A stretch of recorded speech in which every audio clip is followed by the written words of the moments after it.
morning, or good evening, once again, dear listeners, and welcome back to the HorrorCultFilms podcast. I'm David Smith, joined today by Misters Ross Hughes and Jim Lamming. Say hi, guys. Hello. Hi. And also joining us today, we have a very special guest calling in from the land of Oz. Folks, to celebrate the release of the new trilogy box set from 88 Films, myself and Ross will be speaking with the director Jamie Blanks, who made the original Urban Legend alongside Valentine and A Storm Warning. Now, this is a very exciting one for all of us since we all grew up in the 90s, so therefore we saw Urban Legend underage, the joys of older brothers. Afterwards, we'll all be reviewing the movie. Of course, that's not all we've been seeing, so let's start off with the usual question. Guys, what have you been watching lately? Let's start with you, Ross. Right. First up, Slacks. I think you've seen this, haven't you, David? Oh, I have. Tell everyone the concept, because this is a really fun concept. Did you think it was fun? Yeah, I genuinely really quite liked the movie. I thought, without giving spoilers away, because we really don't want to, the ending, I thought, was fantastic. Reminds you of the seriousness. Because, well, this is like a set of killer genes. Yes, which is hard to believe. I just found it a bit too goofy, which is probably a ridiculous thing to say when you look at what the whole concept of the film is about. Now, I haven't got a problem with that. I mean, if I can accept that a dying murderous psychopath on taking his last breath can somehow transform his soul into a good guy doll and continue his killings, and while for the next few films tries to get his soul into a little boy and later a teenager, and then I can accept a pair of killing genes going on a murderous rampage. But it was a bit like Benny Loves You, which had a murderous, rejected child's toy, killing people. I think it tries too hard to be cool, if that makes sense. Mm. Films like Child's Play, they don't set out to become iconic slasher films. Before we had Bride of Chucky, the franchise was basically a straight order, which led to fans loving it more. And because of that concept, and no matter how daft it was, that's why it's grown to be in this, fantastic franchise. But I feel films like Slacks, which will appeal to a lot of people, that it sets out to be this kind of horror that wants to be iconic, and when it's forced like that, it doesn't quite gel for me, if that makes sense. I think I'd agree with you on that. I mean, I think the saving grace for the movie was it was an unexpectedly good vehicle for kind of discussing sweatshop labour. Yes. Yeah. It didn't help. The characters were unlikable. The characters were very unlikable. All except for the main girl. I don't know who the actor was, but she was fantastic. Yes, yeah, and they weren't unlikable. And by the time we got to that surreal dance scene, with the pair of trousers dancing behind them, then it more or less lost me from that moment. I can understand why people liked it, but as soon as the credits rolled, it reminded me of that film Rubber, was it from 2010? I don't know if you've seen that, but the killing, car tire going on a rampage. Oh, fuck yes. Yeah, remember that was good 11 years ago now. We're getting old. I had similar feelings to that. I can see why it'll appeal to a lot of people, and it's got a cult classic written over it, but for me it just didn't work whatsoever. I'm sorry. But if David, if you enjoyed it, then fair play. Yeah, I think I give it 3.5 stars. I think that 3.5. I think I gave it that. I don't think I was extended to 4. I would have probably given it a 2. There's a lot of bloodshed in it. I was a bit surprised. And what else have you been watching, sir? Second film, Shortcut, shot in Italy and with an all-British cast. Now, this film is a bit similar to the rather excellent The Monster that came out 5 years ago, and it's coming on Netflix. I don't know if you guys have seen that. Yeah, well, that film had a mother and daughter trapped in their car in the middle of nowhere while a creature prowls with murderous intent. Here we have a bunch of teenagers on a school trip, encounter a fallen tree on the road, take a shortcut, and end up in the path of a creature that prowls with murderous intent. Now, if you're a young horror fan, just get into the genre, then this will suit you perfectly. It's too zany and childish for the horror veteran, and perhaps too gory for the youngsters, but it should find its teen audience, as there's enough bloodshed and running around in dark tunnels to keep everyone entertained. For me personally, it started off well, but it soon became like an imitation of many films that have come before, most notably Alien 3. It's what I call a safe film. There's nothing wrong with it. It's a decent Sunday afternoon watch, but once the final credits roll, you will instantly forget about it. And finally, whoa, The Kid Detective. So, The Kid Detective? Where did this come from? I mean, the title suggests that this is something I watched on Disney+. But this is a film that came out in 2020 and was only released to rent in the UK this week.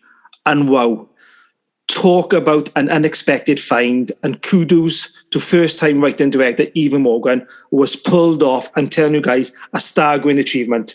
How has this been missed? I got no idea whatsoever. It stars Adam Brody as Abe, who as a kid had quite an entertaining life as a kid detective, who was well loved within the community, doing his local jobs, living a dream, solving small cases in his treehouse. I mean, it's something we all love to do as a child, innit? Until a 15-year-old girl goes missing, and of course, he tries to find her, fails miserably, and his moment of fame is gone. Now, 32 years of age, it's a bitter tale of broken childhood dreams and real sadness, in that this man is still living in the same way. He's lost his way, people don't take him seriously, and he probably hates himself for how things have turned out. Then a woman hires him to solve the case of who murdered her fiancé.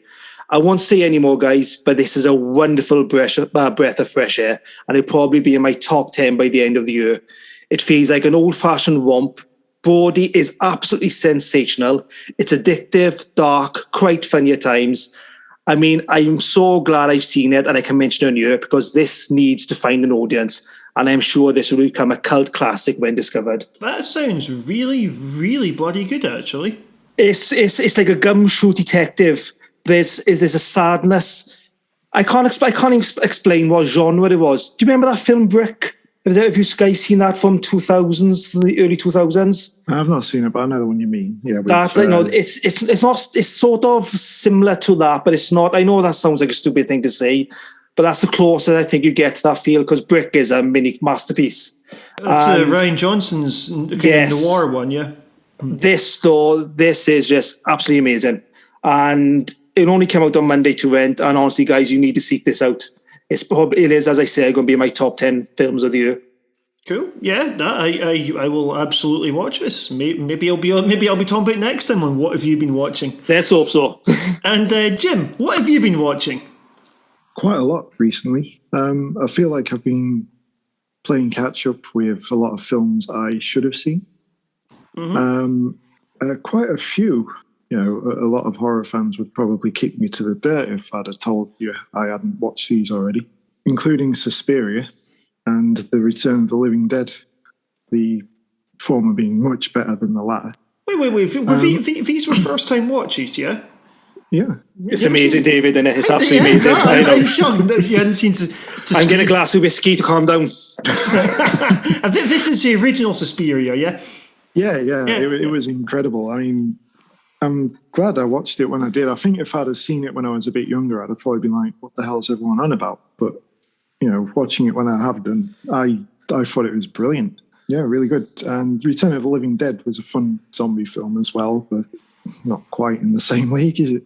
So can I tell you guys something really interesting about Suspiria? When I watched it, one of the things that I was a bit unsure of was, how the hell does a major part of this film rest on one character not being able to tell left from right?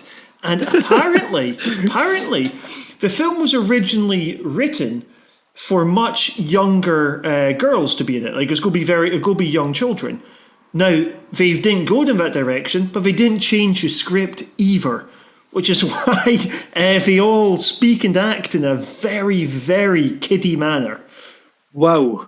So that's a bit like what we're going to talk about Urban Legend. I only found out the reason why the killer wears that parka is because the film was originally set in the winter. And they decided not to go that way, set it in the summer, but keep the parka. It makes no sense. Yeah, I still saw the cast is quite young, but you know what the film's like, including the one we're talking about tonight, they're probably a lot older than what they're supposed to be. Yeah, the soundtrack was sensational as well. Yeah, incredible. I mean, that's one of the characters, really, isn't it? That and the bold use of colour in that film, it's just hypnotic. That's what's more famous for, in the colour. That's what it's famous for. But one of the other films, two other films I've watched recently, been the first two Slumber Party Massacre films. Oh, awesome. And, you know, as we're discussing a slasher, I thought I'd go with these two. And they were so different to a lot of other films from their time, especially the sequel. That is just off the wall. I mean, the first one is great. I mean, it's not, I wouldn't say it spoofs these films, but it definitely sends them up and is very self-aware. Such as, you know, what the girls get up to at the slumber party. It basically takes the piss out of horny teen films. And the way the killers just, you know, there's not even really any reason for them to be there. They pretty much just appear and you know, get on with it, especially the second one. I don't know how to describe part two, other than if you could remember a music video from the 80s, it's probably you trying to remember a music video from the 80s. And that's it, but just with a bit of, you know, mild blood and gore thrown in. The killer runs around with a guitar with a drill on the end, has a few musical numbers. Do they like play rock? Do they play their own stuff? Are they playing rock classics or what? No. Well, I mean, I'm not really too down with rock and roll from the 80s, but it just seemed like generic movie rock and roll music, you know. I was dumbfounded and I loved it. It's just the weirdest thing. You know, this killer just appears out of nowhere from the protagonist's dreams, basically. You know, it even borders on the fact it could potentially be a Nightmare on Elm Street spin-off. But yeah, he just out of nowhere with his guitar drill, dressed like Elvis, has a few song and dance numbers, you know, before killing someone off. It's just absolutely weird and I loved it. If it's your first time watch, do you think it holds up well now? Because it's an absolute cult classic, both films, you know. Yeah, I would say so. I mean, I've watched quite a few slashers recently. The Burning as well, that's one. The Burning is fantastic. Yeah, I loved that one. I enjoyed them more than the film we're going to discuss tonight. Oh, interesting. Well, fair enough. And any other films? I saw you watch Super Mario Brothers, the movie, recently. I did, and I actually enjoyed it. I mean, as a Super Mario Bros. Film, it's absolutely fucking terrible. I mean, oh God, where's that whiskey? At the time, I mean, even now, there's no parallel between those games and a film. You know, it's just I know they're making one like CGI and so on, but even now, I just can't see how they're going to make a film about it. But as a 90s film with that kind of look and style to it, I actually enjoyed it. I mean, it's nothing brilliant, but I didn't dislike it, and I really liked the grungy, punky look of the Mushroom Kingdom or Dinosaur World, whichever one it's meant to be, because I know that was just after Super Mario World had come out. And yeah, it wasn't a bad film, and it wasn't a very good Super Mario probably at all. I mean, if you go in there for Super Mario, just don't bother. It's awful. But as a 90s curiosity, great. It was such a strange choice of adaptation, going, all right, we're going to use this kind of Blade Runner style aesthetic, you know? I just think for Super Mario Brothers, like, the series is absolutely fucking iconic, you know. Mushroom Kingdom, a big castle. They don't have Bowser. It's fucking Dennis Hopper with some horns, you know, rather than a great big orange dinosaur. Like, and Yoshi looked like a reject from Jurassic Park. Like, I mean, I can't comment on it as a film in its own right, because last time I watched it, and I've only seen it once, I couldn't look past the lack of fidelity to the source material. Just because the source material, the iconography of Mario, is so ingrained, you know. It's up here. I've played so many of these games, but it just seems such a misstep. Yeah, I mean, a lot of the times if I'm watching a adaptation of something, it is difficult to forget what it's based on. I mean, take Resident Evil, for example. I can't get past the fact that they're representing this brilliant series of games, but for some reason, this Mario films, I think it was just so out there. It hooked me in, and I enjoyed it. As you say, it's such a dark, manky looking film. It's no way that's a kid's film. I remember watching it when I was, whatever age I was back in 93, 4. So I was probably about 9 or 10. And yeah, I liked it because it was Super Mario. But just so much weird shit goes on in there. And at the end, they turn a guy into a chimp and they're applauding this. And not freaked out or anything by the fact that this guy's appeared in front of them and turned someone into a chimp. But, little things like that are absolutely ridiculous, and it was fun. We probably live in a strange world where we've got two films. We've got Super Mario Brothers and we've got Sonic the Hedgehog. Now, Sonic the Hedgehog is probably more better received and probably a better film than Super Mario Brothers. But at the same time, though, I think Super Mario Brothers will be mostly the film that everyone will remember. That will be the classic. Well, Sonic in a couple of years probably fade away. Yeah, definitely. I reckon if it wasn't the Super Mario Brothers film, there'd have been an Arrow Blu-ray of it by now.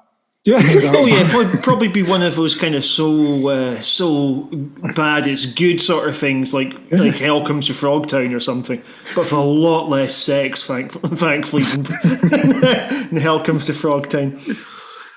Bob Hoskins should have won an Oscar. You say that. Apparently, he was talking to his kid about that movie. His son asked him, "Dad, why do you appear in Mario Brothers?" And he goes, "Well, son, I had to buy you some shoes. You needed shoes." And he goes, "But I didn't need them that badly." Anything else, Jim? Well, I actually reviewed the Sonic the Hedgehog film for the site, and watching it again afterwards, it doesn't hold up. And I must say I enjoyed Mario a little bit more. But yeah, as I say, I've watched quite a lot as well. I've seen The Love Witch, The Exorcist 3 run, the new Netflix one. What do you think of Exorcist 3? I was about to ask about the same thing. It's brilliant. It's a complete departure from the original, but I thought it was fantastic. A great detective story. I mean, which the first act just feels like two old pals shooting the shit for a while. A couple of gruesome murders in between. But yeah, George C. Scott was brilliant in that. And, you've got that famous jump scare where that white hooded figure walks through the corridor after that nurse. And Brad Dourif's always worth the money. And yeah, it's really good, really different, and very, very nice. Was that your first time watch? No, I've got it on DVD, and I've seen it. I think I watched it when it first came on TV. Actually, I've got a vague memory of sitting in the kitchen when we had a TV in the mid-90s. So it must have roughly been around its TV premiere, and I was hooked. And yeah, I've been a fan of it ever since. And I've only ever seen the TV version, though. I've not seen the Legion cut, which is meant to be better. So I'm looking forward to catching that eventually. Do you know the strange thing about it? I mean, Exorcist 3 is not known as a blockbusting film, but I don't know. I haven't met anyone who doesn't like it. Anyone who's seen Exorcist 3 loves it. Loves the film. There's some who actually prefer it to the original, which is hard to believe. But saying that, I think John and Outside actually prefers Exorcist 2 to Exorcist 1 and 3. I think the thing is, it's partially, and it shouldn't be, but I think it's partially discredited because the second one was so shit. So I think, you've got this sort of thing of, well, 1 and 3 are good, but the idea of sequels has already been undermined by having a bad sequel come first. And there's not enough continuity between all of them for you to overlook that. Like, the third one's almost a standalone movie, right? So yeah. Then, of course, you've got The Exorcist, the beginning, and what was the other version of The Exorcist, the beginning? Legion, Dominion. wasn't it? Oh, Dominion. Dominion or Legion. It ends in, but yeah, I've got them on DVD as well, but I haven't bothered watching them yet. I did not like those films at all. I didn't like the cinema release of Exorcist 4, and then of course we had like the Zack Snyder version, which they released the director's cut, which is supposed to be a much better film, but it weren't. They made the actual concept worse. I think the closest we actually got to a proper Exorcist over the recent years was the TV show, which I've said to you guys before, I can't speak highly of it. It's up there with Bates Motel as probably one of the best horror adaptations in recent years. I never went to Exorcist. I just checked. It was Dominion. When Dominion was coming out, and the marketing at the time was like, "Oh, we're finally seeing Dominion, the film that was so scary they had to make a second movie instead when they released the beginning." And you're like, watching going, "No, they just didn't release this film because it's really, really boring." Oh, it was dull. It was dull. It was bland. It was awful film, which I'll never ever watch again. So, folks, on things I watched recently, I'm only going to mention 2. One of them I'm going to mention in passing because it wasn't a horror, which is the Japanese anime Your Name. It's on Netflix right now, and it's really, really good. A beautiful example of how a soundtrack can make a film. Now on to one that's horror. I watched Run, which you just mentioned. Now with Run, I thought there was a really good concept here. It's by the people who made Searching, and if Searching is all about Favre doing anything to get his kid back safely, Run was all about a mother trying to prevent her kid from leaving the house and smothering her. Now, there were some really good performances here. I thought Sarah Paulson was fantastic in her role. She played a really good villain. And Kira Allen, it's her feature debut, and she was so natural. Like, she played a believable teenager. There was also a very positive portrayal of a character with multiple disabilities as well. So I thought that was really good, that this wasn't like, her wheelchair wasn't something to be overcome or anything like that by the narrative. However, while there were some good thriller moments, and it was still relatively enjoyable, there's a change in the end of the second act that I really didn't like. I thought it completely undermined the selling point of the film, and totally undermined the reason the premise was exciting. It's without going into spoiler territory, it's like, I guess it'd be like the equivalent of if someone, there's maybe too grand to compare this, but say you're watching Jaws, and then a character goes, "Hey, that's not a shark, it's a model," right? It's that kind of equivalent of what's the reason people are watching this, and how do you make that really unenjoyable for people? So, I checked out the film about 2/3 of the way through. I didn't mind it myself. Like, it is a bit clunky when you get to that point, but it didn't ruin the momentum for me, and I thought it had a nice finish to it as well. And, as you say, the performances are fantastic, and it's a great little film. It's very, very tight. Didn't outstay its welcome, and I had a fun time with it. I maybe could have forgiven it, because clunky is a good word. I maybe could have forgiven it if the reveals hadn't hinged upon one character leaving another character in a room with all the evidence. That's the one place you don't leave them, right? Or at least you move the evidence, right? But you don't leave them beside the evidence and then shrug and go, "Oh, well." I mean, you could make excuses for the whys and wherefores of that, but, Oh, and actually, one other thing I rewatched Valentine for, of course, the interview with Jamie Blanks. And you know what? With Valentine, I thought it was really, really good fun.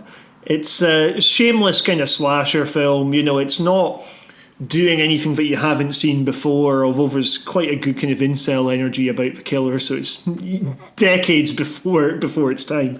But as a sort of big dumb slasher, it was a lot of fun, and the performances were all quite good, save for David Boreanaz, because that dad joke about him being no angel still brings a groan 20 years afterwards. What about you guys? You got any strong opinions on Valentine? I think Valentine has got one of the, probably out of all the 90s slashers, which was early noughties, when it's got a very good strong opening kill. Absolutely. That was absolutely fantastic. And, the way the bodies and all that, and he started breathing, I thought, this is going somewhere. It sadly didn't keep up with that quality. There's some very dumb moments. I mean, Denise Richards to go in and take in a jacuzzi when there's a killer, lurking all on her own, brings groans. I'm thinking, oh, for goodness sake. But I've got to say, I love the mask design. I thought the mask was absolutely fantastic. For some reason, it's always stuck with me. And as you quite rightly said, David, it's a typical 90s slasher, dumb, quite fun. Not as fun as Urban Legend. Yeah, I'd agree with that. Something that amused me about it is it was good that it had strong women in it, but every guy in the film was just a fucking creep. Like, you've got the neighbour who only speaks in rhymes going, "It's fate, Kate," and things like this. Got the cop who tries to come on to her. You've got the artist as well, who's just a sleazy cunt. It was just such a sort of a binary, where and the only guys in it who you think are okay is later revealed aren't. But I will stop there before I say too much. Do you know what I love about it? And it makes me laugh. This is what I love about it, slasher films, is that at the beginning the boy gets beat up by a bunch of boys. And yet he grows up and wants to kill all the girls for no reason whatsoever. In fairness, they do make a false accusation about him. Yeah, true, yeah. But that bit amused me as well. Folks, before we move on to our feature presentation, there's some bits of news I want to bring up. So, news time.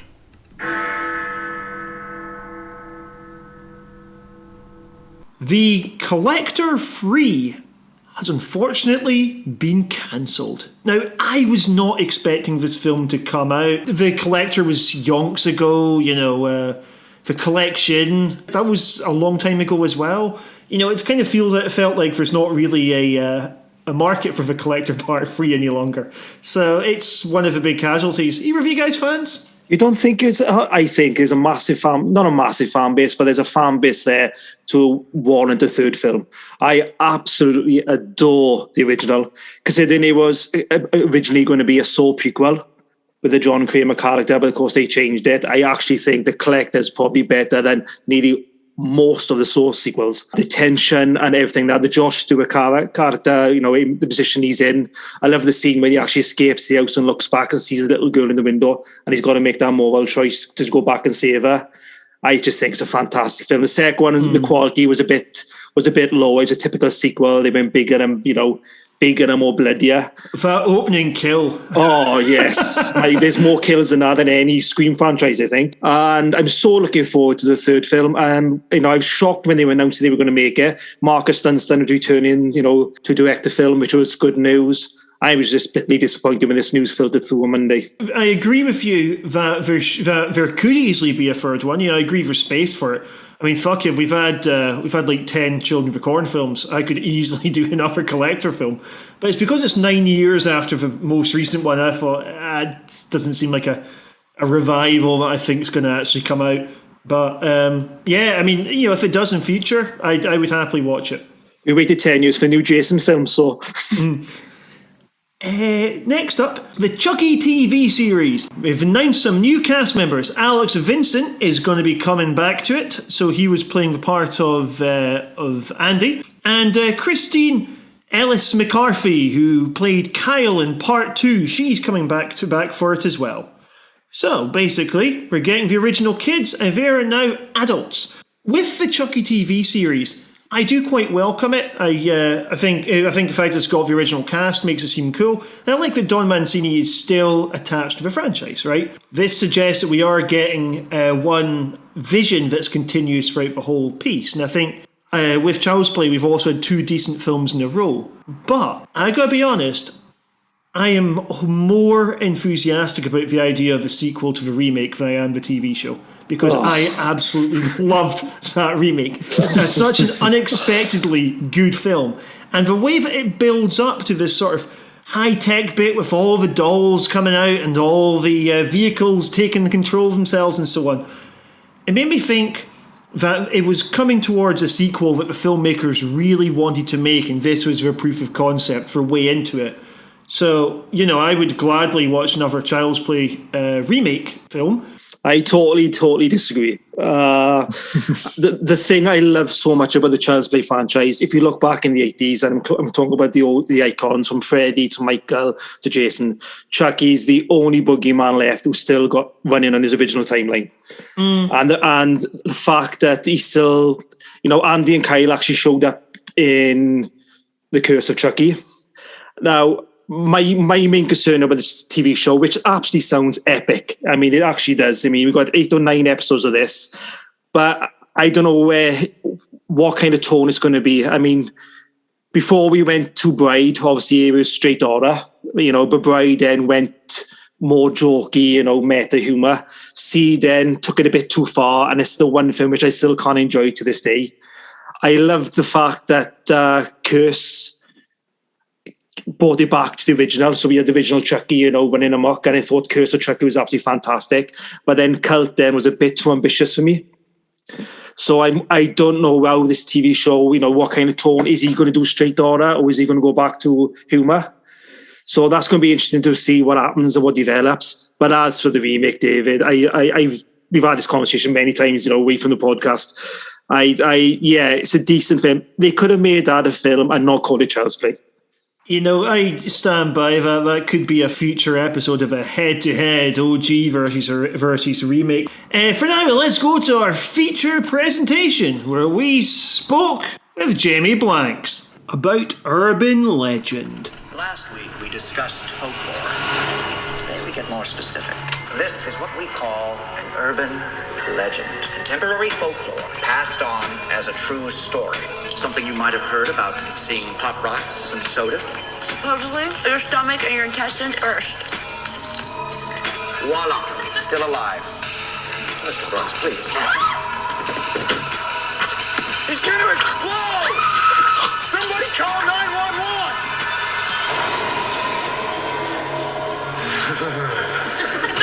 They are the legends we've all heard. Gang members drive around at night with their headlights off, and when someone goes to flash from their high beams to warn them, they kill them. The stories we've all told. A guy and a girl, and they're parked out in the woods. The guy steps out, and the girl starts to hear these scratching noises. It's her dead boyfriend hung from a tree. The tales we've all listened to. Isn't there another story about a guy with an axe hiding in a woman's back seat? My mom still checks the back seat before getting into a car. But just because it never happened doesn't mean it never will. Hello, Jamie. Thank you very much for coming on Horror Cult Films podcast. You're very welcome. It's nice to meet both of you guys.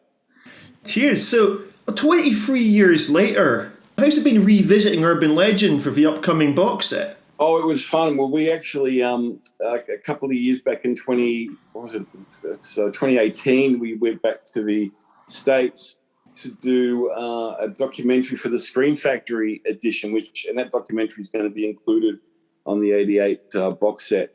And they'd actually asked me if I put together some extras for the Blu-ray. And I said, well, let me see who's available. And it was quite astonishing that everybody except Jared, who we couldn't track down, and Josh, who was out of the country, the whole cast and crew, including the head of the studio, were all really willing to speak about the film and had really nice things to say about the experience of making the movie together. So that was quite it was quite lovely, actually, to go back and see everyone again and reflect on the making of the film. It's a 2.5-hour documentary that I believe you've made out of it, so it sounds very authoritative. It's very comprehensive, yes.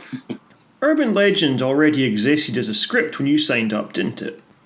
Yeah, they sent me the screenplay. It was, I think, Silvio's, maybe his second or third draft of the script, which was sent to me, and I immediately responded to it. It's actually one of those things. I'd read the script for Scream. I'd read the script for I Know What You Did Last Summer. And I just thought Urban Legend was very, very clever. It was something that seemed so obvious. I think the first thing I said to the studio was, why hasn't anyone ever thought of doing this before? It's such a great premise for a slasher film. And, unlike Scream using horror movies as kind of the organizing principle behind it, it was really clever to use modern folklore and urban legends. I just thought it was a really clever concept of Silvio's. I remember many years ago that you were linked to direct I Know We Did Last Summer, and to convince the studio you actually shot a trailer for the film with a bunch of friends. Is that an urban legend, or was it true because that's ingenious? I was never attached to direct that movie. I wanted to direct that movie. That's why I made the trailer. I was up for the job for directing Scream at one point because the Weinsteins had seen my student film. Wow. And obviously when Wes Craven became part of that thing, he deservedly got that job. And when the next script by Kevin Williamson that came along to me through my manager arrived, I really wanted a chance to have a crack at directing that. And I thought the only way I'm going to have a shot at this thing is to convince the producers that I could direct it and that I had a vision for how to make it. And I was just unsure how to go about convincing them. And I had about 10 minutes of 35 millimeter film stock that I could get my hands on, all short ends that were sitting in the fridge in the company that I worked. And I thought maybe I'll just go and shoot a scene out of the script. And then the more I thought about that, I thought, no, that's a really bad idea. That's just going to show how limited my resources are. I thought I'm much better off trying to give a bigger impression. I thought, what's the best way to make a bang for the buck?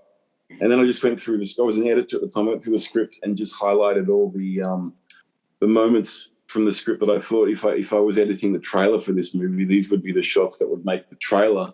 And then I just went out and shot those, just to kind of give a sense that we shot more than we shot, that there was a bigger film that existed, and we just cutting those shots down from that bigger movie. But in reality, I could only afford to do 1 or 2 takes of anything. So we had to be very, very careful how I used that 10 minutes of film. But yeah, it was the best $4,000 I'd ever spent. We recently did a special podcast about the recent Clapboard Jungle film, an emotional journey of a filmmaker, and how hard it is to get your vision out there. I'm guessing you found it just as difficult starting your journey as a filmmaker in what is basically, and excuse the slasher pen, a cutthroat business. Well, you know what? It's actually, Hollywood's got a bit of a reputation like that, but I've found it much harder to get a job directing a television commercial in Melbourne, Australia, than I found it to take a meeting at Paramount Pictures or Sony Pictures once as in America. The Americans are really great at spotting emerging talent, and they're very supportive of. And at least in my case, I found I had a lot of support from people. I would just send my trailer out to people and be I was stunned at the response. Robert Rodriguez went and took me out for beers, and Deborah Hill took me under her wing after she saw my trailer, and Wes Craven took me out to dinner. And I mean, I had enormous support from people that I approached over there. Nothing like that exists in Australia. So for all the reputation Hollywood's got for being cutthroat and all those things, my experience of it was incredibly nurturing, supportive place, especially as a young 25-year-old kid who only made a trailer and a short film. Like I couldn't believe my luck, and I just think being polite and passionate and eager and keen goes a long way with people when they're looking to help somebody. I think they can tell if someone's got genuine passion for something.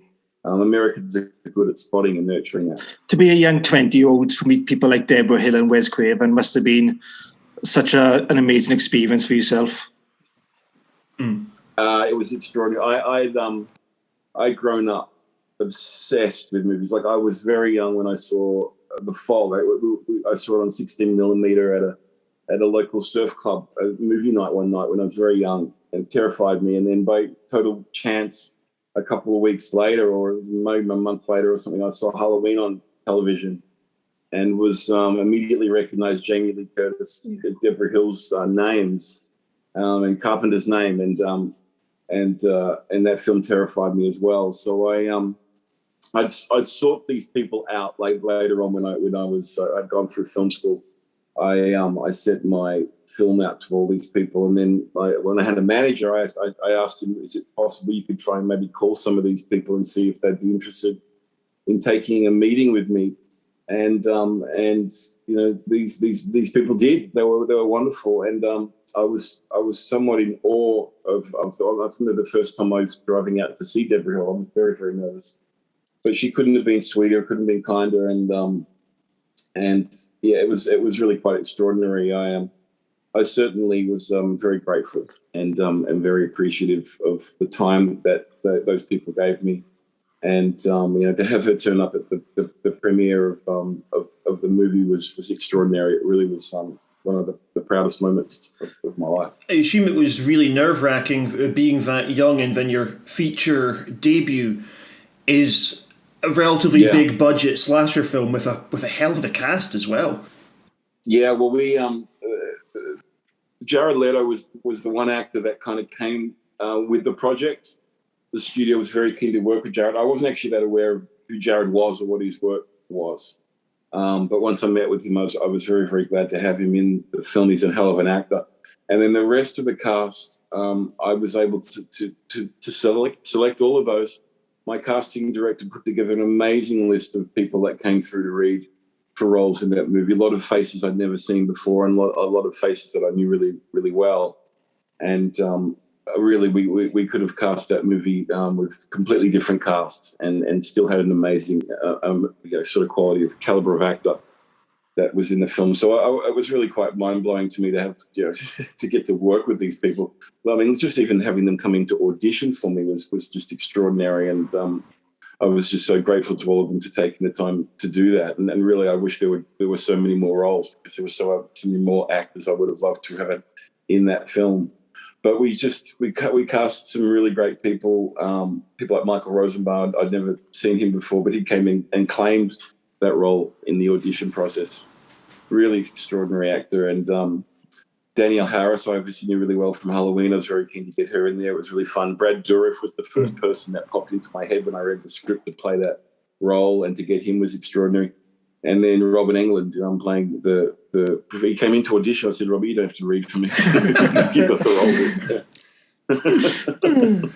So with the subject matter of it being urban legends, what sort of urban legends did you grow up with?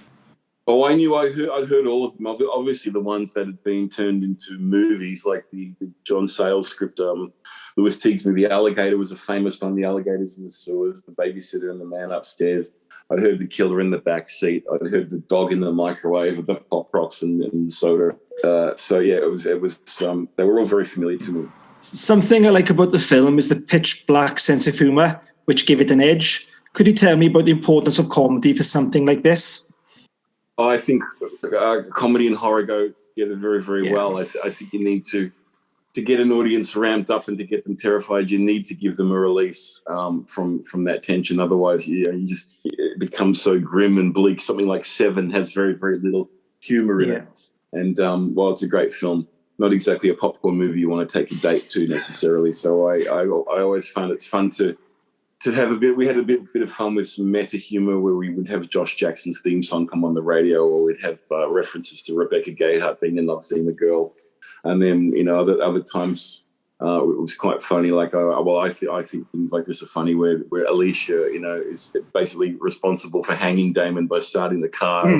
There's just some really dark moments in the movie where it's kind of fun to play with those things. And I think, audiences, particularly the audience that we were aiming at, appreciated those kind of jokes. Yeah, I remember I was watching it at a late night screening. It was one of those sort of Scream the Craft urban legend nights, and everyone loved urban legend. Like, it was a good sort of laugh along part of, like, the turnaround at the beginning, and like a sort of like, oh fuck, with the dog in the microwave.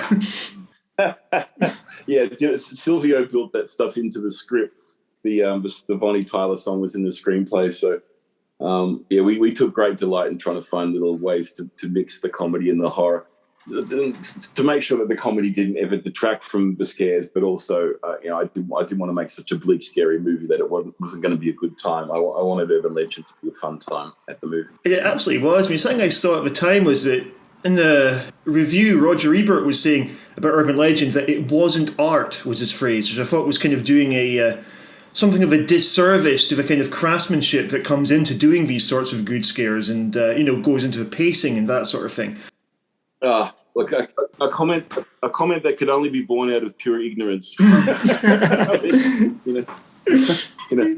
old man used to say, "No one's ever erected the statue to a critic," and I'm much more interested in people who create movies than those who want to just criticize them. But I take it that sort of snobbery is relatively common. Yeah, I mean, it's famous. I mean, Australia is famous too for being very snobbish about genre movies, even though some of our greatest film practitioners have come out of that world. And like I said, I think it's just born out of pure ignorance. I was talking once to Jeff Lieberman about, he's the director of Squirm and Blue Sunshine, a wonderful filmmaker, Just Before Dawn. And we were talking about the year that Little Miss Sunshine was playing at the Oscars, and Star Trek had been released that year. He's like, give the director of Star Trek the script from Little Miss Sunshine and he can knock it out of the park. Give the Star Trek script to Little Miss Sunshine's director and see how well genre, it might look easy, but there's a hell of a lot to it, and to do it properly, it's not. If making commercially successful movies was easy, people would be doing it all the time. It's not easy, and it's a delicate balancing act, and getting an audience to laugh or getting them to to jump out of their seat. It's there's a bit of a science to it. It's not just loud noises and everything else. You've got to earn those moments, and there's a bit of art. There's a lot of artistry in any movie, and I think anyone who dismisses genre as being not art, I think they don't quite know what they're talking about, in my opinion. Because we were talking about this on the most recent podcast. Over here, the newspaper The Guardian, I remember doing an article about the movie Get Out, where they said that it invented a new genre of elevated horror. As if we've got to qualify liking a film that falls within the genre. Yeah. It's same with Silence of the Lambs. The psychological thriller that Silence of the Lambs becomes. Yeah. That's right. It's Silence of the Lambs. Make no mistake, that is a horror movie. I always find it's funny. It's almost like exactly to admit that I enjoyed this movie has to say, well, it's elevated horror, because I don't like horror. I'm way above that. I always find that's hilarious. Well, Jamie, you clearly have a love for horror. I mean, we get shades of John Carpenter in Urban Legend and Valentine. I even felt a hint of an Evie tone of David Cronenberg in your very underrated Long Weekend remake. Were these kind of directors your inspiration into horror? Well, John Carpenter was the reason I became a filmmaker and a composer. I saw his, like I said, The Fog and Halloween were the first two films I saw, and that's what got the film bug bit straight away. And there's a character in my student movie named Cronenberg. I mean, these guys are, they loom large in my life. I think about their films every day. I have every one of them on my shelf. I have multiple editions of these movies. But to say I'm a fan of those filmmakers would be something of an understatement. It's great for those two horror films, The Fog and Halloween, is a great starting point, though, for someone so young to get into horror, because they're classics, and both of them are. They really are, yeah. I've read that the parka was originally because it's going to be set in the winter time, right? Yeah, it was going to be set during the snow. It wasn't going to be practical for us to shoot snow, because by the time we were ready to shoot, the snow had all melted in Toronto, so we opted for a rainstorm instead. The thinking behind that outfit was that we wanted something that would be common enough that more than one character would have one, and generic enough that it's plausible that you could find them on campus. So Sylvia and I spent a lot of time thinking about those. It also had to hide the identity of the killer, and in this case, it had to hide the identity of a female killer. So that parka solved a lot of those problems. So it was a matter of function as much as it was an aesthetic decision. We're doing full spoilers throughout the review. I assume that the identity of the killer as well would have been quite a cool point of this, saying, all right, well, the audience would probably naturally assume it's a guy who's doing the murders. And I think having the best friend doing it and having the best friend as a woman, I think gives the film a really good edge, because it kind of takes women beyond being the victims of killers and saying, all right, no, one of them's a killer in this film. Yeah, well, something I've always tried to do very much in my movies is put women in and it's not necessarily at the time, it wasn't that fashionable to do this, but like I look at a film like Valentine, I was really proud of that movie at the time because it was about women, and it was it's pretty much solely about women and the problems women face in the dating scene and everything else. And it's aged very nicely, Valentine. It fits into the modern era quite well, and it was kind of an unconventional thing to do in urban legend to have the killer be a woman as well. So I was always very proud of those things, and I think those elements hold up quite nicely, and it gives the film a point of difference from the other films of its era. I completely agree with you about on Valentine. I was watching that last week, and I'd forgotten the kind of the incel energy that goes into the killer in that. I thought the film was really, I'd say, very far ahead of its time in terms of the sort of questions it was raising in a horror film. We were calling out toxic masculinity in that movie in all the shapes and forms that it takes. All the all the things that women have to navigate in the straight white male dating scene. And interesting that film was written by a woman and a gay man. And it was very much something that I wanted to tackle as well, is just all those different forms that toxic masculinity can take. and how truly dreadful some of these men are for the brand overall. Actually, I think I said something about Valentine and also about Urban Legend that I noticed is while these are slasher films, you seem to really like your quite big kills. Like there's no bog standard knife through the back kind of kills in these films. They're always huge. You know, for you, like, have you got a favourite kill you've done? I like big set pieces, and if you look at my movie Storm Warning, it's the same thing. They're all quite they're over the top. They're not exactly like little subtle things. They all require a great deal of planning. The kills in my movie, they're not exactly like the spur of the moment things. There's a bit of premeditation going on. Do I have a favourite?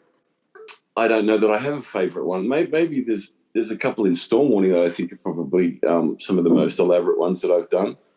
But no, I've got some favourite sequences in Urban Legend. I'm very fond of the opening sequence. I'm very fond of the scene in the radio station. I'm very fond of Rebecca's turn at the end of the movie. But I also, I think we did a great job with the Joshua scene, and that was a lot of planning and care went into that. It was very carefully storyboarded and executed by my DP. He did a beautiful job with that movie. Same with Rick Boder on Valentine, another stunning cameraman. He did just a stunning job for me. I don't know if I have a favourite kill. They're like your children. How can you pick your favourite? I say my favourite of your kills was the opening kill in Valentine. I'd forgotten how tense that sequence was, which is the body bags.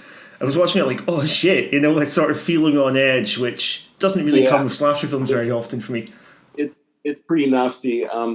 That unfortunately the kill itself was truncated. A lot of the violence in Valentine was trimmed quite famously by the studio, not by the MPAA, because of the Columbine situation. So there is on the Scream Factory Blu-ray, there's some VHS kind of quality shots where you can actually see the uncut kills there, but unfortunately they were never finished on film, so they are lost to time, sadly, a lot of that stuff. Out of curiosity, was Urban Legend ever meant to be bloodier than it was? Because there's actually you've got violent bits, but it's not a bloody film, I guess.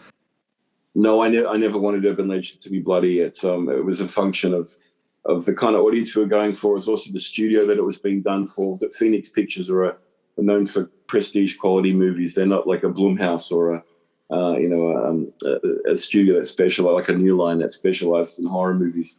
Urban Legend was definitely an exception, not the rule for that place, and they were certainly not all about wanting to release an all-out gore fest. Plus, it didn't seem appropriate. Urban Legend was much more about the suspense and the thrills and the mystery rather than being a gore fest. It wasn't a Dario Argento movie. It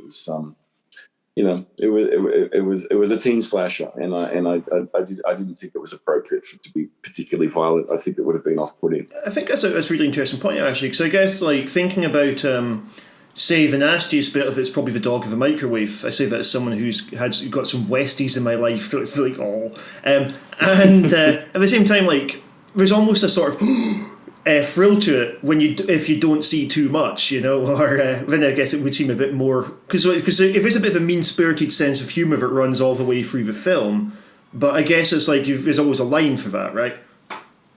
Yeah, you want to. Sometimes the audience's imagination. I mean, often it's more powerful than what you can show on screen. So I think if you imply things, often you have greater impact because people imagine that they've seen something much more graphic than they have. And you look at Texas Chainsaw Massacre or Halloween, there's very, very little graphic violence depicted in either of those movies. But, a lot of people thought they'd seen something really shocking. I guess that goes back to what Hitchcock did, didn't he, in Psycho? Yeah. You can imply something and still have a very, very powerful sequence without needing to show the actual bloodletting. I'm so glad you mentioned Storm Warning because that is such an underrated horror. That is finding a new generation of fans in each past year. Yeah, I've been surprised on Twitter. It's been nice to hear on Twitter. There's a lot of people who've seen that movie over the years, and I always get nice feedback on that film. It makes me very proud because we made that on a very limited schedule, and there's 900 digital shots in Storm Warning that you can really tell, but there's 900 shots that have been digitally augmented, brain effects and other trickery. And it's virtually invisible. I mean, I know that they're there, but but nobody that watches the movie ever says to me, "Oh, the CGI was really good in that film." It's really good because you don't know it's CGI. So I'm really proud of that aspect of it. And it was the first film that I got to write the score to, and that was a really satisfying and rewarding experience for me to be able to finally add that layer, that extra layer, creative layer to a film. And I'm really proud of the performances in Storm Warning. It's a really beautifully shot movie.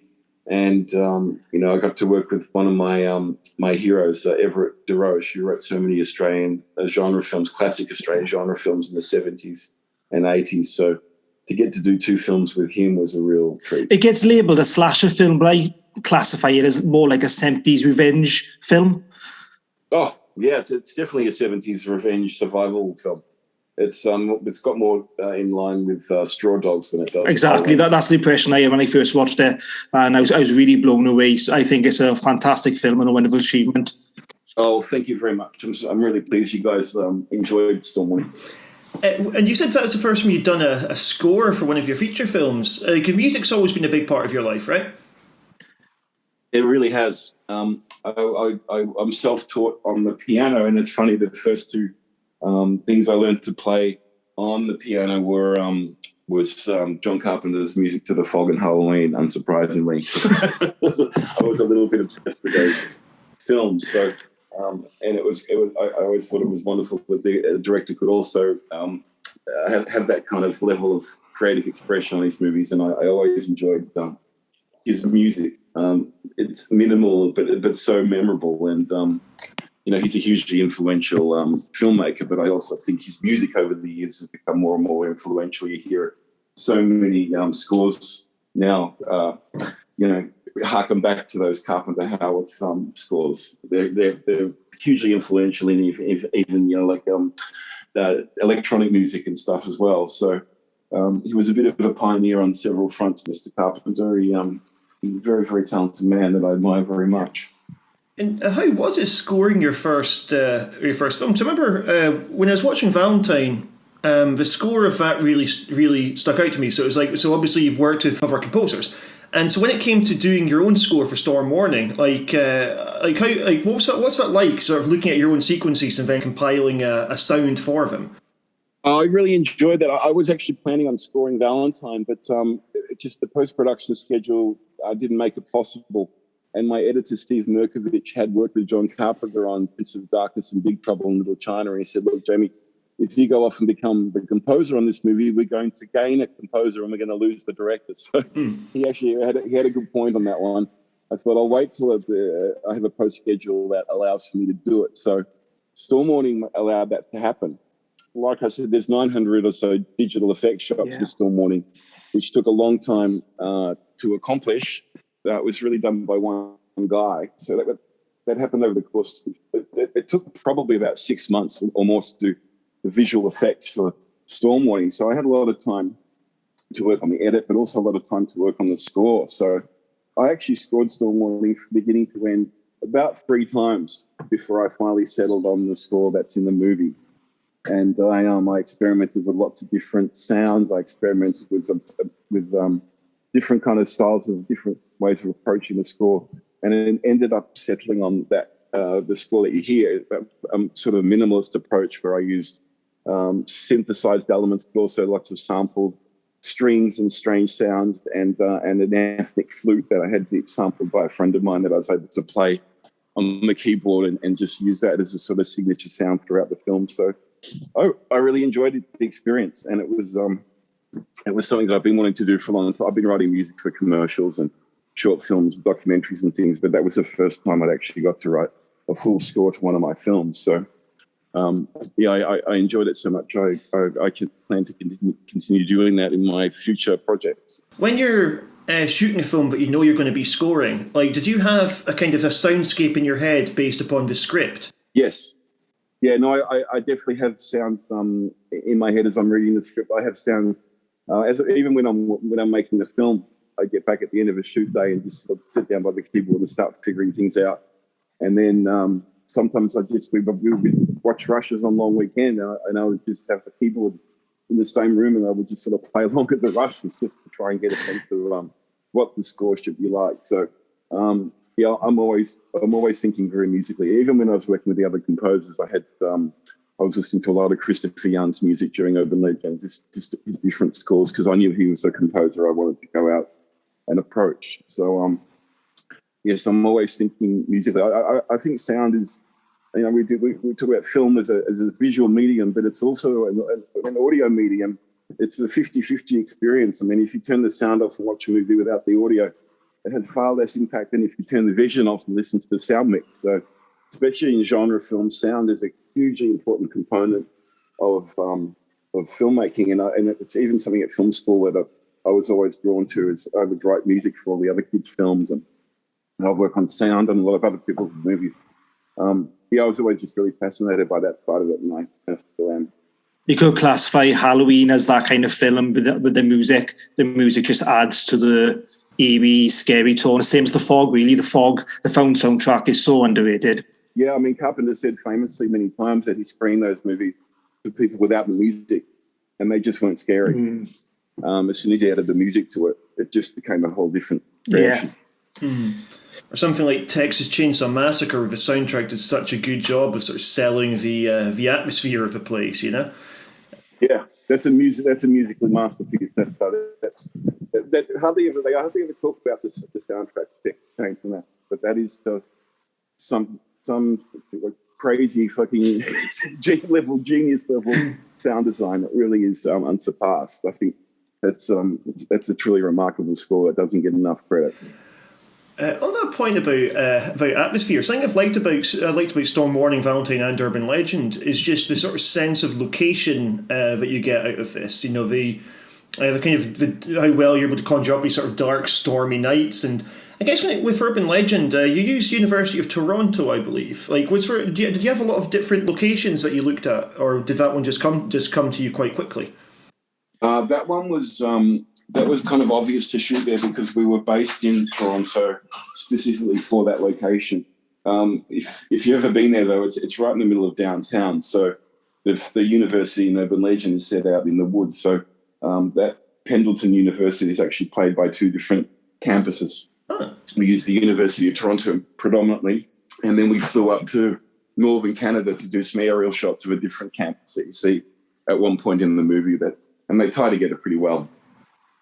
I read somewhere that the Latin motto translates to "the best friend did it." That's true. Did you know of many people who had the film spoiled for them because of their ability to read Latin? Not really, because you don't really end up seeing the logo that often in the movie. It was just something that I thought would be a cute joke. While we were designing the insignia for the school, they had some Latin thing there, and I said, "What does that read?" And that was something generic. I said, "Now let's put a clue in there," and I said, "Translate 'the best friend did it' into Latin." And that's what I used. There was, of course, an Urban Legend sequel, which is included within this box set. Were you approached to come back to the franchise in any stage? Yes. Oh, you was. Did you have an idea how to carry on the story? I did. That's why I ended the movie the way that I did. My idea for the sequel was to say that the whole movie, you know, it's obviously at the end of the film, it's obvious that it's all been a story told by another group of people and that Brenda's still alive. So my idea for the sequel was to bring back the entire original cast, playing different versions of themselves and tell a whole different story set on Pendleton. But using the whole original cast again, which I thought would have been a really fun, unique way to do a sequel that I've never seen done before, quite the same way. But they decided to go in a different direction with that sequel. Oh, that's a shame, because that is a wicked idea. That is a very, very good idea. Great concept. Yeah, it would have been fun. Yeah. I'm yet to see either of the sequels, so I look forward to seeing them when I get the box set arrived. Yeah, you'll get to check them all out. Like, is that a weird experience having a sequel come out of the cinema to one of your films? Not really. It's more of a function of the commercial rights that have to be exercised by the studio. That movie made a lot of money for Phoenix Pictures. I was delighted that it was a hit for them, and I was delighted they could actually make sequels off the film that we'd made for them. It was I was really proud that it was successful enough to warrant a sequel. So I was thrilled for them that they got to make another movie. It'd be crazy to resent the fact there was a sequel made to a film. It's quite an honour to have a sequel. They're doing even a remake to the film now. Are you involved in any way, capacity, executive producer, or nothing at all? No, it's a shame. No, I'm not. No, I've got some other stuff I'm working on now. What is the future, Jamie? Is anything to look forward to? What we've got to look forward to? Oh yeah. There's a couple of things that I'm very excited about at the moment that are in the works. So can't say anything about those projects, but stay tuned. I'll be wanting an exclusive as well. There's one urban legend that I know shows up in the sequel, which isn't in this one. That's the dog one, the humans can lick too. And I was wondering if there's any urban legends that you would have wanted to fit into the film if you could fit them into the film. There was definitely some, but I'm not going to say what they are because you never know what might happen in the future. True. So I'll say those. True. Just as one last question that we have here then is, as you were an influential part of the 90s mini slasher boom, we got asked the main question that everyone has, and I suppose you've almost answered this already, but what's your favourite scary movie? The Fog. Oh, brilliant. Fog and Halloween, because they were the first two. They were the ones that scared me the most because they were I saw them at the right age. They're actually mine as well, so I'm so glad you said that. Oh, there you go. You've got excellent taste. Great minds think alike. There you go. Once it's gone up, I think it's actually one of a wee thing we were tweeting about before was I was really glad when you confirmed the "He's no angel" line in Valentine as being like a kind of the in-joke from it. Because I remember me and my old flatmate watching the film going, "All right, well, that's not a coincidence there." But the thing's delivered so like naturally that it didn't seem as like a dad joke. Yeah, it could have been a really bad dad joke, which it sort of is, but it's Marley delivers it just throwaway enough that it makes it really, really funny. So that was no accident. I had to say that. Excellent. Well, thank you very much. It's been an absolute pleasure. Groovy. Thank you, Jamie. It was lovely speaking to you. You have a great And you as well. Thank you. Bye bye. Same to you, mate. Bye. Okay. Bye. Cheers, guys.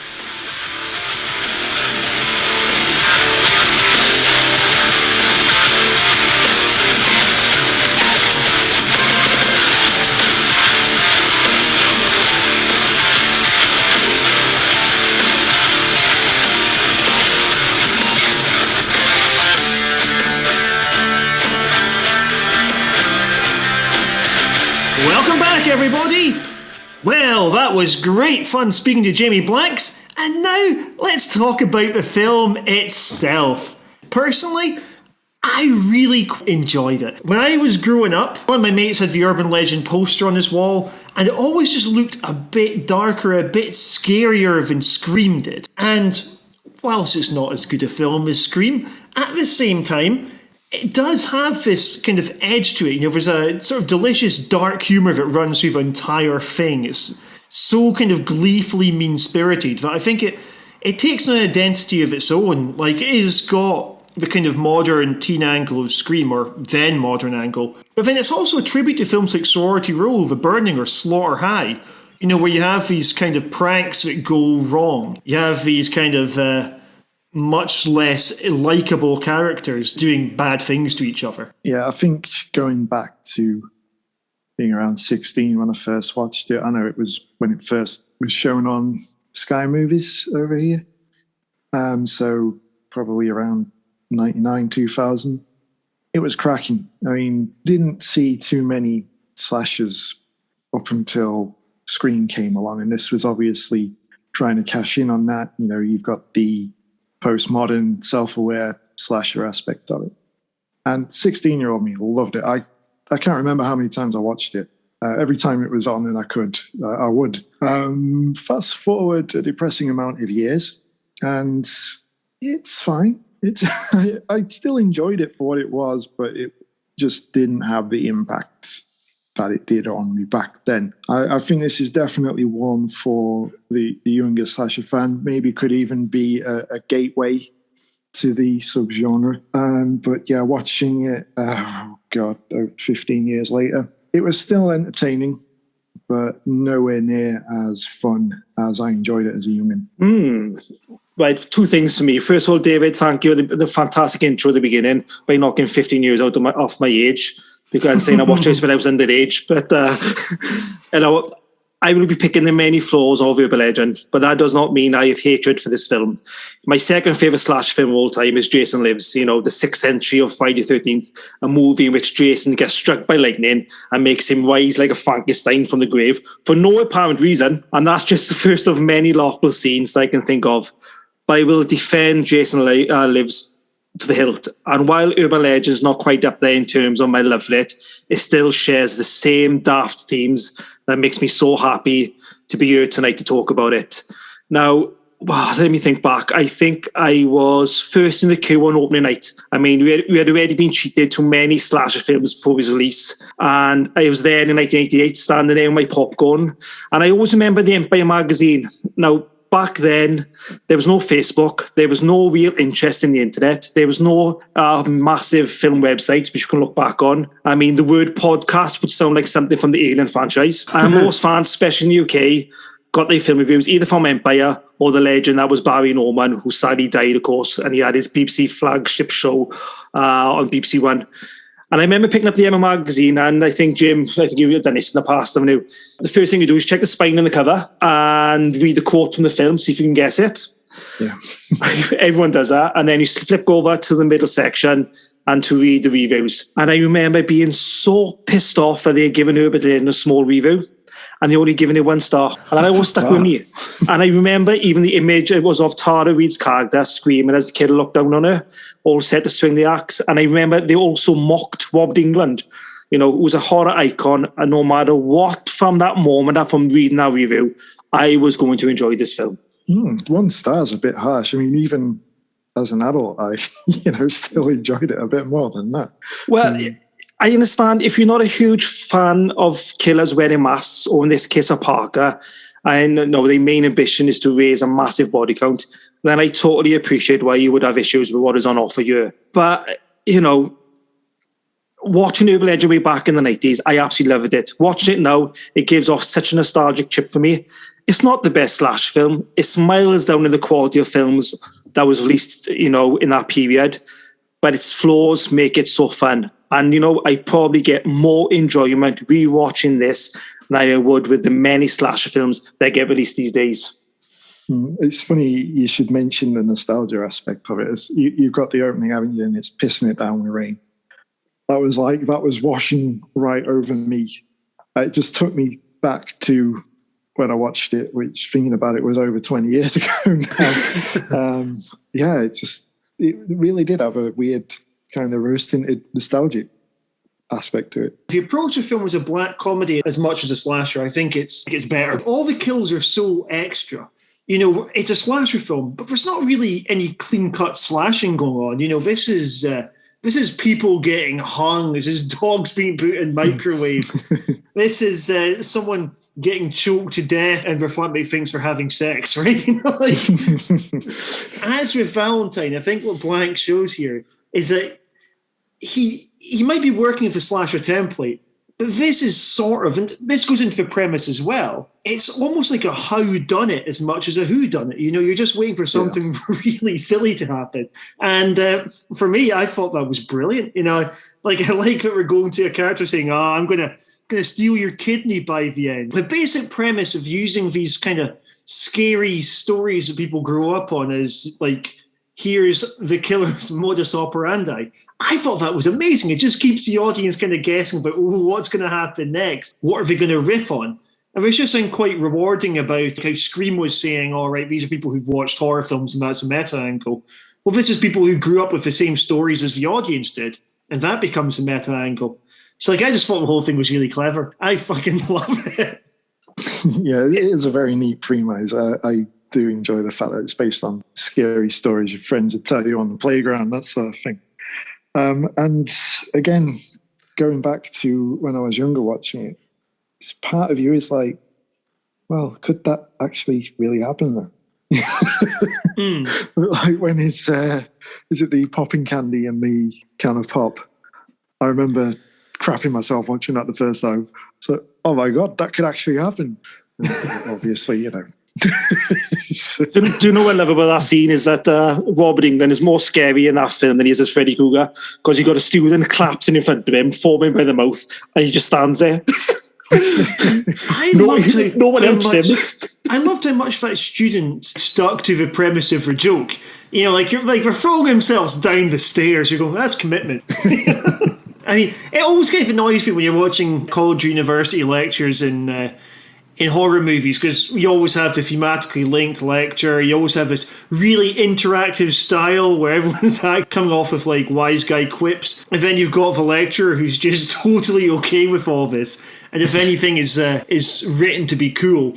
But I was okay with that here just because of Robert Englund's presence. You know, I think he was so fun in that role. There's just something really good about seeing Robert Englund being the one who's kind of ushering these young people into horror. I felt like a passing of a torch moment. You've got to be honest though, and out of all the slasher films in the 90s, this has probably got the strongest cast of them all. I mean, the cast in this is unbelievable. I mean, it's a massive pub quiz question. Can you name the 1998 slasher film that starred two actors who went on to be DC supervillains? You know, it's just amazing. You got Daniel Harris, who's now a horror icon. It's amazing. When I was watching it, I watched it again the other night, ready for this podcast, and I was just blown away by the people who starring in it. Wait, so Jared Leto's one. Who else is a DC villain from this? Oh, come on. Think about it. Do you know Jim? Nah. Are you serious? I'm drawing a blank. The guy, Michael Rosenbaum, I can't remember his name, the guy whose dog was in the microwave. Oh, yeah. He played Lex Luthor in Smallville. Oh, well, fuck that. I mean, a DC supervillain, you use Smallville. I was too hungover to watch. Excuse me, Smallville is an iconic show. Come on. I'm clutching straws. I thought you were going to go, you obviously haven't watched Aquaman yet. I go, no, I didn't. I watched up to Justice League and stopped. Yeah, it has got a very good cast. Obviously, aside from the older people, Brad Dourif and Robert Englund, Jared Leto, the fact the guy went on to win an Oscar, it's good. Tara Reid became bigger afterwards as well. Nowadays she's mostly doing her Sharknado films, but she's got a very good screen presence throughout this. Oh yeah, I think it's one of the best things I've seen her in. I mean, she was really massive back then, wasn't she? Due to you've got American Pie more than anything, yeah.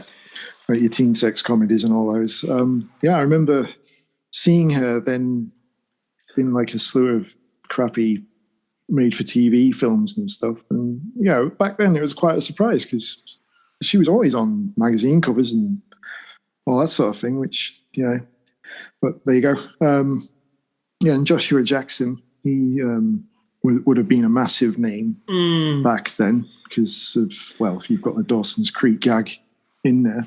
Yeah, in fact, he dies quite early in the film as well. I wasn't expecting. Yeah, again, rewatching it last night, I forgot how quickly he gets picked off in this one. And considering he's just come off a starring turn in The Mighty Ducks 3 as well. You've also got the well-manicured man from The X-Files plays the Dean in this.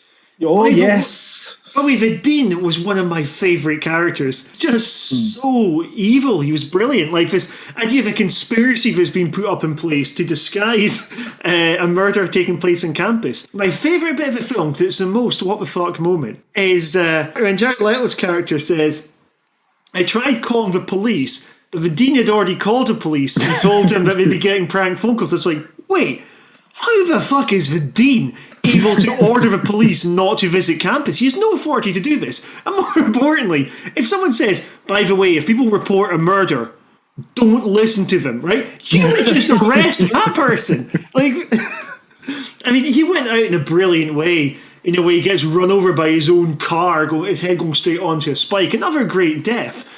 With that made me smile because it reminded me of, you guys remember the band E17, the singer Brian Harvey? Course, yeah. And when Brian Harvey ran himself over right, after apparently vomiting out a window in his car because he ate too many baked potatoes, falls out the car and then it just goes over his stomach. I was like, and so I loved seeing someone die by that in this too. That was such a stupid part as well. I mean, literally seconds before that happens, is just parted ways. Was she an actual policewoman, or was she just campus security? She was campus security. Yeah. And he's telling her, he's like, don't call the police if anyone goes missing. You're like, what? So missing kids? And he's like, yeah, we just keep this under our hats. Like she's literally just walked off shot, and then the killer arrives. So rather than him like asking for assistance, he just kind of, all right, go on with it. It's like the whole conspiracy angle just made him seem like a slightly shitter version of the character he plays in the X-Files. Yeah, the Dean was a jerk, so it was good that he does meet a comeuppance. I enjoyed that. Well, I think the first 15 minutes of Urban Legend actually sums up what to expect from this film. You know it's not going to be high art. You know it's going to be the most dumbest slasher film you'll ever see. And I mean the highest praise. I mean, David, you and I talked about it before, and a couple of days ago. Even the beginning with the Eclipse of the Heart singing in the car. Oh, fuck yeah! The turn around with the killer in the back. She sang it better than Bonnie Tyler. But to be fair, who doesn't belt that out in the car? It did make a cracking gag from Scary Movie. It did create that. I think when Anna Faris' character is singing along to a song and the song stops off in the radio and the singer says, shut the fuck up. That's a pretty good gag. But what I love about that scene is she actually, for a brief moment, she glances back to the back seat and you see the Parker there on the back. Where was the killer hiding? Yeah, and that was really obvious when she pulls up to get fuel as well. Brad Dourif looks in the window, shits himself, goes inside. So she thinks he's being weird just because he's got like a stutter on it. The thing is, though, he was being so needlessly scary as well. Yeah. Like, I'm not judging his stutter, as anyone who listens to his podcast knows. I'm very ill-equipped to do so. But at the same time, it's so weird that he decides it would be appropriate to, lock the door and push her and stuff. It's like, no. There must be another way of conveying this information. He just knocked the window and say, point, behind you, and he just did everything wrong, and the poor bastard gets arrested for it. That's right. There's casually mentioned that he went, I thought that was... There's no DNA, there's no evidence, there's no fingerprints in the back of the car, but no, he swung that axe. But what I loved is the little small things as well. Now, most slasher films follow the same blueprint. We get the standard introduction of the boogeyman, and then it's followed by the introduction of the final girl. Halloween, we had Myatt escape, and then we saw the innocent Lowry. Scream, we had Casey answering the phone, getting the who was the killer of Friday the 13th question wrong, and then paying for it by swinging from a tree in bloody fashion, which was then switched to Neve Campbell Sydney, tapping away in the computer. But Urban Legend says, fuck that. They show the killing, and then they show an insignificant character in the shape of Tara Reid mimicking a blowjob with a microphone. Here, did you guys think the killer looked cool or not with the Parker? I thought it was a good design, but Rossi's point about how this is originally meant to be set in winter, would have made a lot more sense. But because they insisted on having a storm constantly in this film, I was absolutely okay for Parker. Yeah, it was fine. I mean, I wouldn't go as far as to say it's iconic or anything, but it did make for some amusing red herrings, whereas everyone obviously shops at the same store for outdoor clothing. It turns up in about several other people's cars and offices and so on. I understand the second movie they replaced the Parker with a fencing costume. Mask. It's the same Parker, but they just got a fencing mask on. What an absolutely bourgeois thing to add to it. Fencing. They probably just went out the mask, but they can't use a ski mask. Do they kill with a sword at some point? No. Not what I recall. Let's say about the Parker scene again, and I absolutely love. That's what I love about this film: the swimming pool scene, where she's swimming and she's looking down, and the killer's walking towards her. Apparently, who wears a parka to the swimming pool? Who wears thick boots to the swimming pool, and underneath she's got a swimming suit on? I mean, a swimming suit in a Parker, that just seems like someone who's got a fetish with flashing or something. She's wearing thick boots. Where was she planning to go? Oh, God. Yeah, to have it in the creepy janitor's car as well. That ticks the trope box, doesn't it? Something else I'm going to praise this film for. I really liked the atmosphere throughout. Like I mentioned a moment ago, it's this never-ending stream of rain that's going through it, but like the location, they used the University of Toronto for this, which I believe was used in other movies as well. I think Gossip used the same location. And what you got is like, this kind of these old buildings and the bits where they're sitting there telling these ghost stories to each other.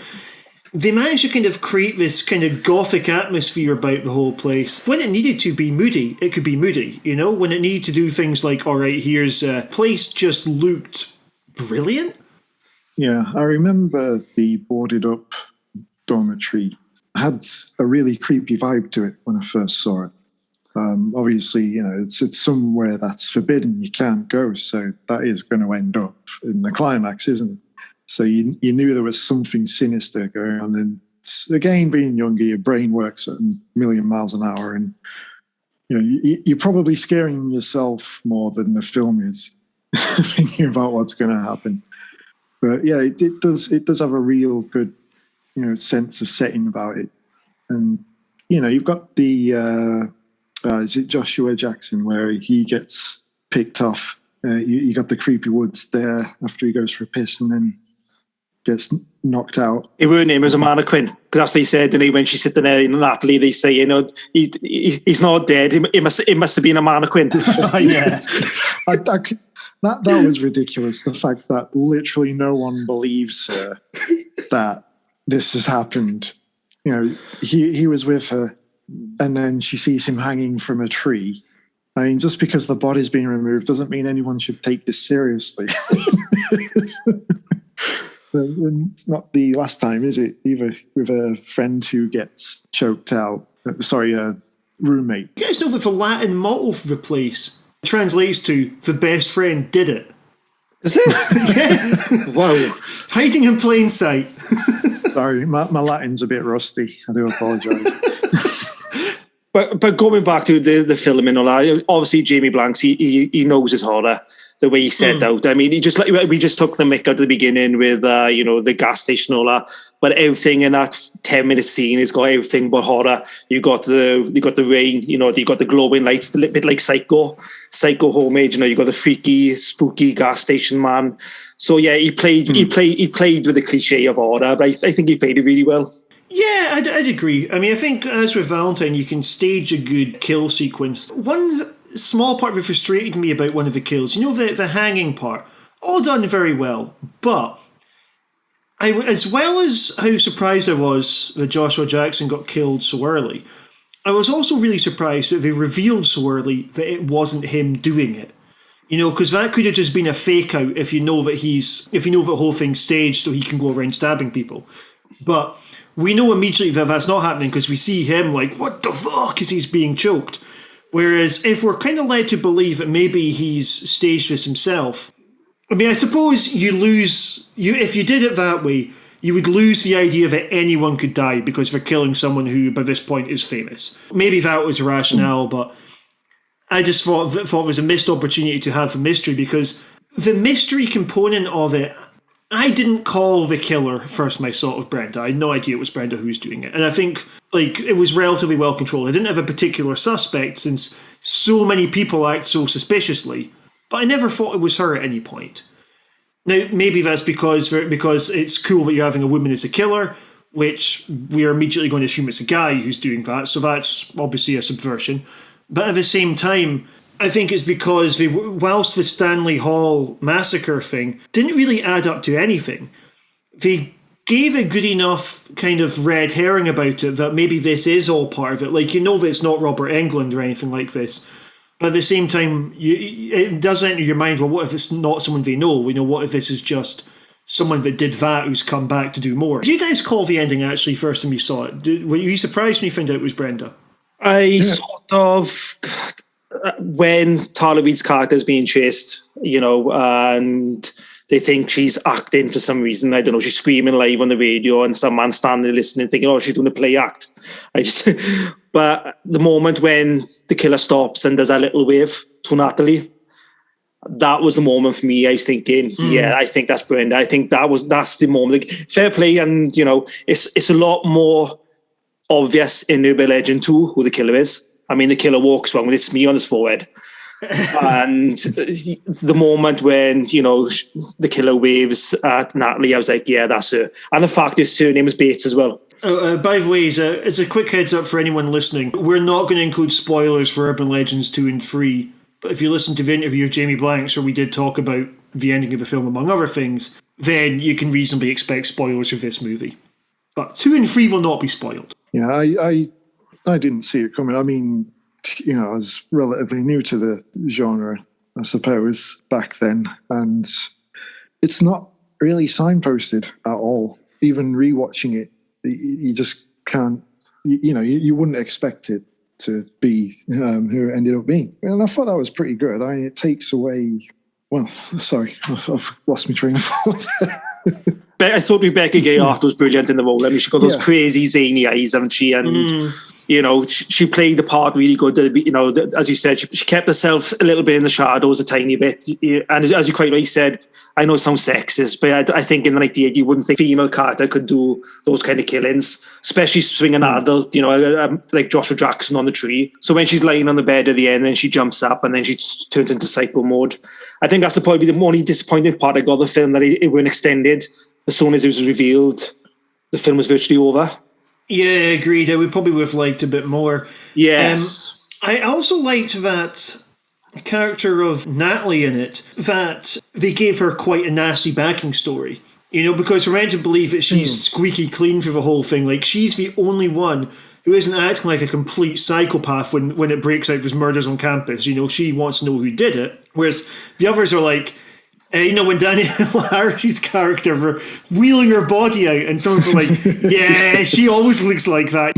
Like, this is kind of comedic psychopathy where we just have to buy that no one really gives a shit about murder. I mean, Scream does the same thing, actually. Because, with teenage lives in this, you can't have people grieving. It makes the movies far less enjoyable. So I liked that her character, who was kind of built up as perfect, for going, no, but she's not actually. She's got this dark story which resulted in someone dying. Yeah, and they had probation for it. They didn't go to prison. Oh, we got away. We had probation. you just killed someone. What I didn't quite get is why Natalie was the one at the centre of this, closing net of people being killed off. She was in the car, but she wasn't the one driving. It was very strange. Why did she not torment the other person? Or why not make Natalie the one driving the car? It's I mean, I could see from a writer's perspective why you would, she'd be completely unsympathetic if she'd been the one driving it. But I guess it's a sort of form of giving her complicity, but at the same time, it's not making you say, well, I don't give a shit what happens to her any longer. I suppose you've got that angle. Can we go back on when you say about the mystery? You felt they should have had a bit more mystery, to the film. By the late 90s, I think we all know the slasher genre was dead and buried when of course, you had the unexpected success of Scream in 1986, which changed all that. Now, I don't really want to go into the impact of Ghostface a lot, as we have an upcoming Scream special, which, which we were looking back on all the 4 films. Yes, obvious cheap bit of advertising there, wink, wink. But that was such a huge hit. That became the Halloween of the 90s for a small period in which we had a mini boom of slasher films. And, we had some really good entries, but I know we did Last Summer, which obviously came out in 1997. That was more of a straight horror. There was a lot of mystery to that. They weren't exactly, I know we had The Fishman, they didn't actually play on like kind of like a Scooby-Doo. There wasn't really a whodunit to it. Yeah, and I think Urban Legend, I think this is why I think those 3 films are the most, Scream, I know we did Last Summer, and Urban Legend are the 3 are the most fond films of that era, is because you had Scream, which started it all. I know we did Last Summer, written by Kevin Williamson, of course, was more of a straight slasher mystery. And then I think Urban Legend was probably the first slasher that came out that actually copied the Scream approach. I enjoy this more than I know what he did Last Summer, but I do enjoy Scream more from this one. I think with Scream, the reason it's a more enjoyable film, aside from that, it was first, and there's something that just feels quite fresh about it. And, without offending Jamie Blanks if he's listened to this, Scream also had Wes Craven on it, right? But I think something else it had was, the characterization in Scream was a lot warmer.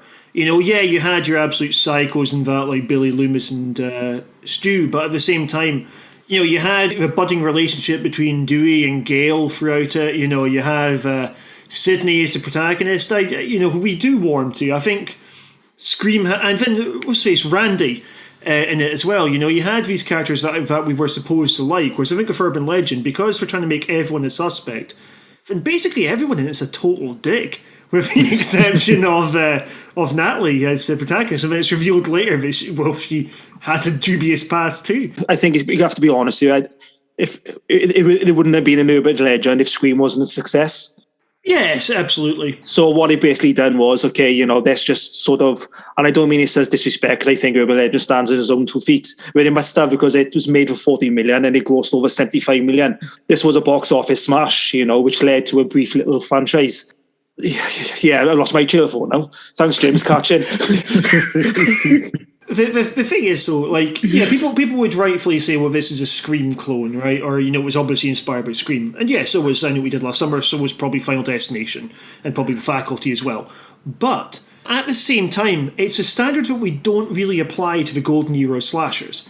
Because you go, okay, well, after Halloween, you get Friday the 13th. Friday the 13th, we can talk about that independent of it being like a riff on Halloween. We can talk about The Burning, independent of the fact The Burning was obviously a complete rip-off of Friday the 13th. I think it's a standard that we apply to, I don't know if it's about newer movies or something, or just movies that we saw come out of the cinema, but I think there's a slightly different standard when we talk about that versus the really quite unoriginal series of horror films that we got in the 1980s. And I think that's someone who loves slasher films.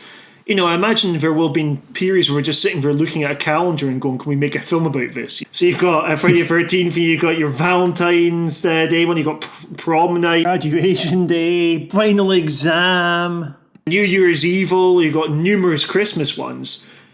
But at the same time, we don't necessarily see these through the lens of being rip-offs in the same way that I think we would. And this goes for other modern ones, like, say, people talking about that's a Hostel rip-off or a Saw rip-off or something like that, or people complaining there's too many remakes. It always bothers me when there's a selective expectation of originality, which doesn't happen for a lot of people's favourite movies. But Jamie Blankson, even the writers, they knew what they were doing when they created it. They knew they couldn't. They knew they couldn't match Scream. And as you quite rightly said, I mean, I watched Halloween at such a young age. I mean, either my mother was the coolest mum around, or one of my close relatives should have been phoning Childline, And I doubt I'll ever see a slasher film as perfect as a John Carpenter classic. As everyone knows on HorrorCultFilms, it's my favourite film of all time. But yet Jason showed that slash would be fun. Mm-hmm. The Friday the 13th films are just set out for pure carnage, let's be honest. There's no plot. Characters placed in Camp Crystal to be butchered by boobies. And yet they are so joyful. It's to get us... I'd sort of say the same thing here, though. I mean, it's not joyful. Like, this is just a sort of, as it is, a sort of mean-spirited side of comedy. I mean, this is, someone puts a dog in a microwave at one point. And this probably, I think it's supposed to be like, oh, fuck, I think it's meant to be fun. Yeah, exactly. That's the point I'm trying to make. With Scream, I mean, you can't dispute that the first 20 minutes, the first 15 minutes of Scream with Drew Barrymore is probably one of the most scariest moments in horror. At that time, that scared a young generation. It created new horror fans. And I don't think Scream set out to be as fun as it was. I think it was the intention of it was to make a serious horror, with enough knowledge of the films from the past. But what Urban Legend have done is when that set out just to be fun. That was the Friday 13th following up from Scream. Yes, and I fully agree with you. I mean, the recent ones we've had, I think the slash genre in particular, especially the last 3 or 4 years, they've lost the essence of what they should be about. I mean, all we got at the moment now is a serious tone, and it doesn't quite land with the fans. Hence the reason why a film like Hatchet has become a fan favourite. And yet the Jason remake sunk at the box office because they're trying to make it a proper horror film. And it misses the essence of what makes slashers popular. And I think it's why I feel Urban Legend is such an important addition, to slash, because it carries the same formula of middle 80s and early middle 80s slasher films. Yet it's so daft, but yet it's so enjoyable. Yeah, and it's riding that crest of a wave, isn't it, that Scream made? And it's different enough for it not to be called a rip-off of Scream. I mean, you've got your titular premise right there, haven't you? It makes it different enough and fun enough to stand on its own.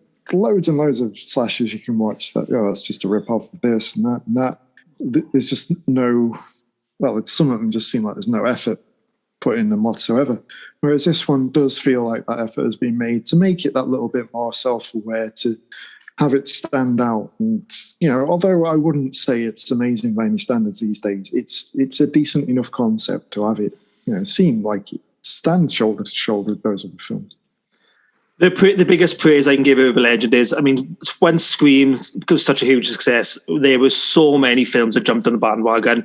We had I'm going on top of my head here now, The Pool starring James McAvoy, which I don't think anyone has seen, but it's probably one of the most underrated slasher films coming from the 90s.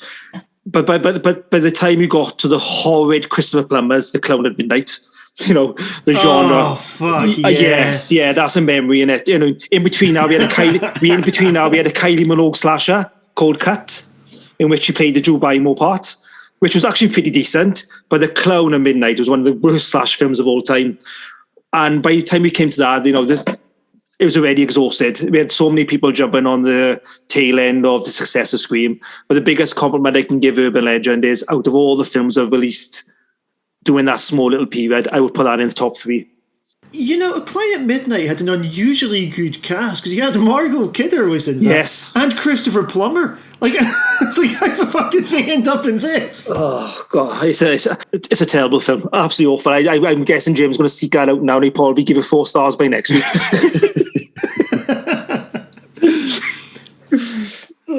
Another quick thing I want to say about the content of this, because another note that I probably should have said earlier, right?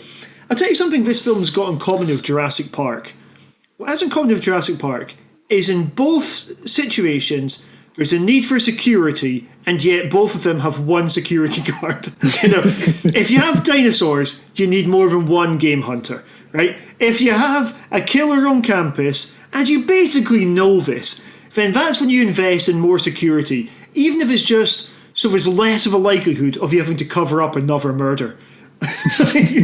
My last bit of note here is, and this is one of why I love the film so much, is the final scene. Right now we have the battle run and the 3 survivors knowing that they have survived the onslaught, but one of them is shot and probably bleeding to death. So any normal film would have seen the 3 wait for the police to turn up and then the credits roll. But no, just after the killer is dead, we cut to the only 2 of the survivors driving in a car, which only mean that these 2 selfish bastards have fled the scene and left the other friend to die on the floor.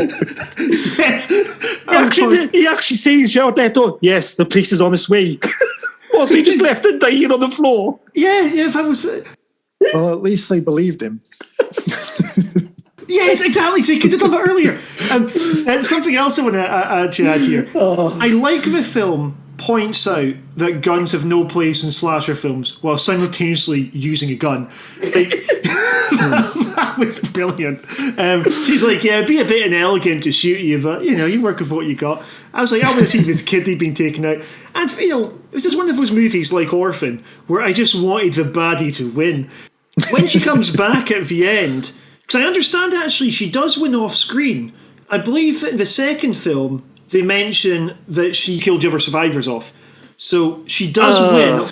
But the bit of where she's at the end telling the story, where they're referencing another urban legend, of course. She's got the blue ribbon around her neck, which is referencing another story where you've got the girl who, she takes a ribbon off, her head falls off. So that's a good one. Never noticed that. It brings me to what sort of urban legends did you guys grow up on? What kind of ghost stories did you have? I don't think that there was really anything where I was from that wasn't basically just a nasty rumour about someone else.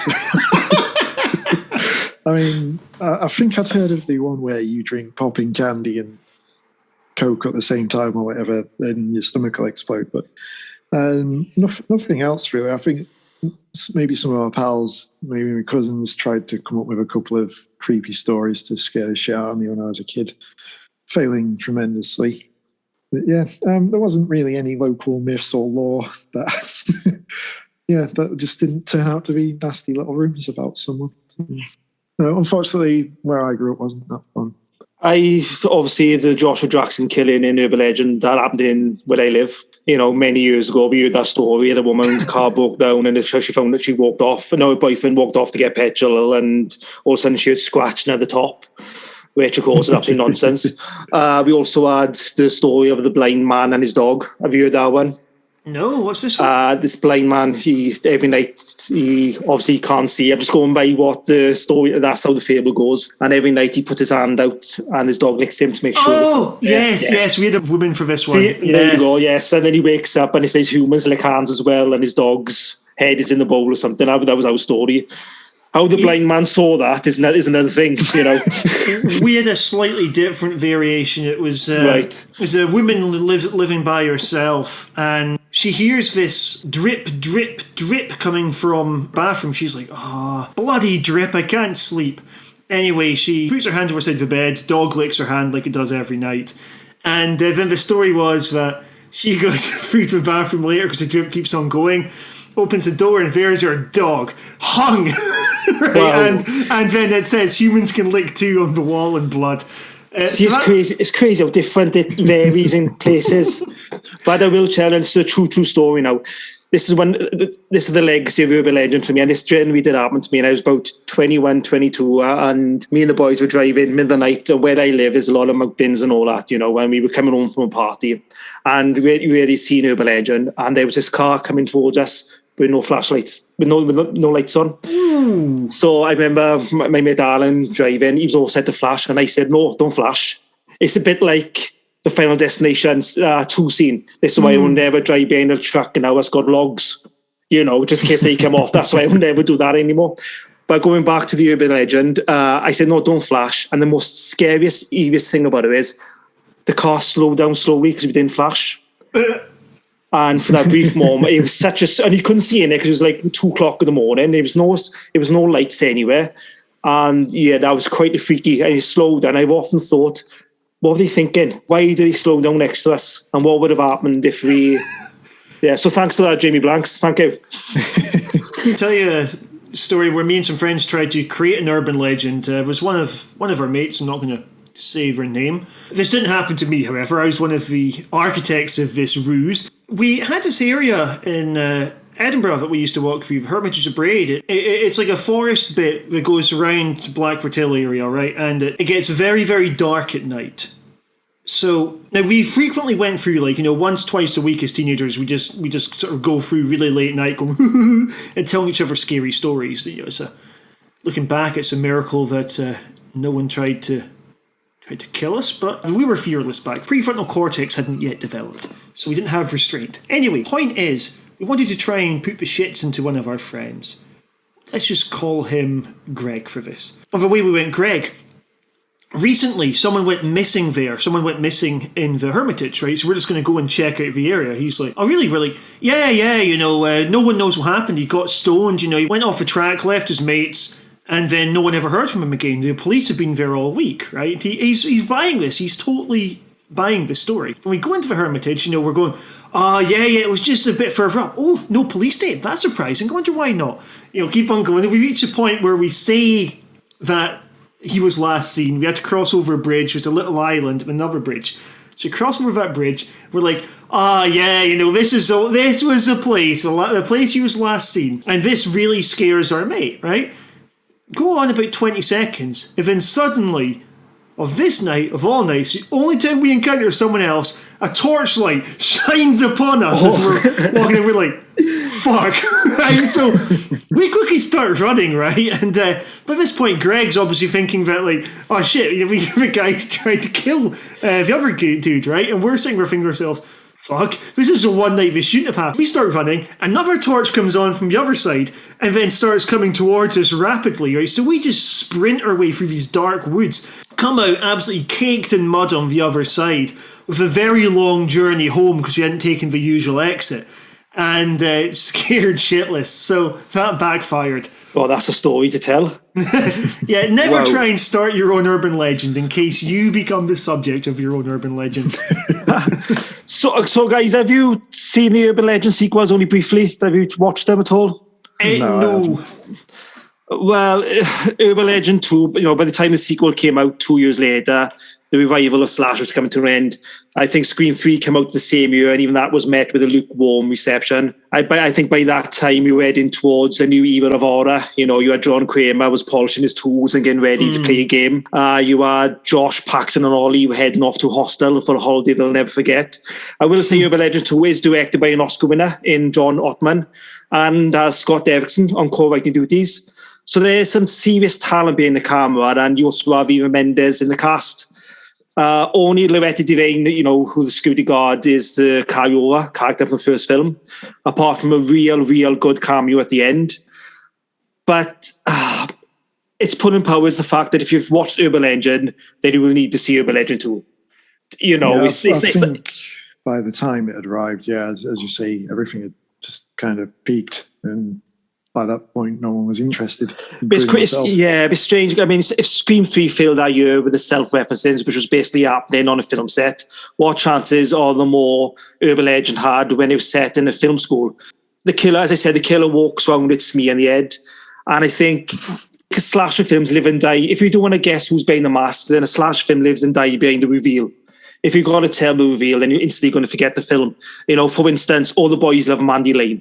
That is a really good slash film, which even if you thought was only a 2-star film, once you get to that shocking finale, you're already adding 2 stars to it. So yeah, Urban Legend 2 is let down by the mask is off moment, but I will say it done well at the box office, not as well as the original, but it is a much better film than Halloween Resurrection. That doesn't take a lot. Yeah, exactly. That's a low bar.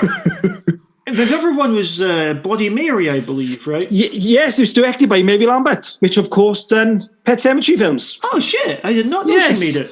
Yes, and if it lost the Urban Legend title, then it would be a forgettable movie. But I can imagine Jim probably giving it 4 stars. But if you're watching the third Urban Legend film, then expecting a person in a park are killing people. Instead, much like, the original, jumped on the Scream bandwagon. This came out when the likes of The Ring and The Grudge, American remakes were doing well at the box office. So the franchise jumped on those tails. Instead of we had a ghost instead, killing people. I can't remember much about it because I've only ever seen it once, but I know it was miles better than the third. I always know what you did last summer, which was beyond awful. Did you guys grow up with the Bloody Mary myth? Because that was another one. We used to, very late night, this would be in the mid-teens, we kind of dare each other to do it. Say Bloody Mary 5. Our version was 5 times in front of a mirror, and then she come up behind you with a hook and kill you. So basically the Candyman story. Now, I think by the time I was old enough to be scared about that sort of thing, Candyman had been out and scared me 10 times more than anything my pals could have done. So, just a few minutes of that film was enough to put the shits on me for weeks, I can tell you that. I was 11 when Candyman came out, so Bloody Mary was probably a main focus for a while. And we always had that story of one girl doing it, and she went outside the house, pulling her hair, and now she's in a mental home. Which probably means she probably moved somewhere else. But I think everyone tried Bloody Mary at one stage. I was very disappointed. Is such a mild version. She went outside and pulled her hair. That's the story. Remember, she was so in despair and panicking. She pulled all her hair. Now she's bald. And others like, if you close your eyes, then Mary will always be there. Or she'll cut you open in front of all your friends, right? No, you pull your hair. I mean, I don't mean to sound insensitive to people who have compulsive hair pulling, but it's like that wouldn't put the shits into me as a kid.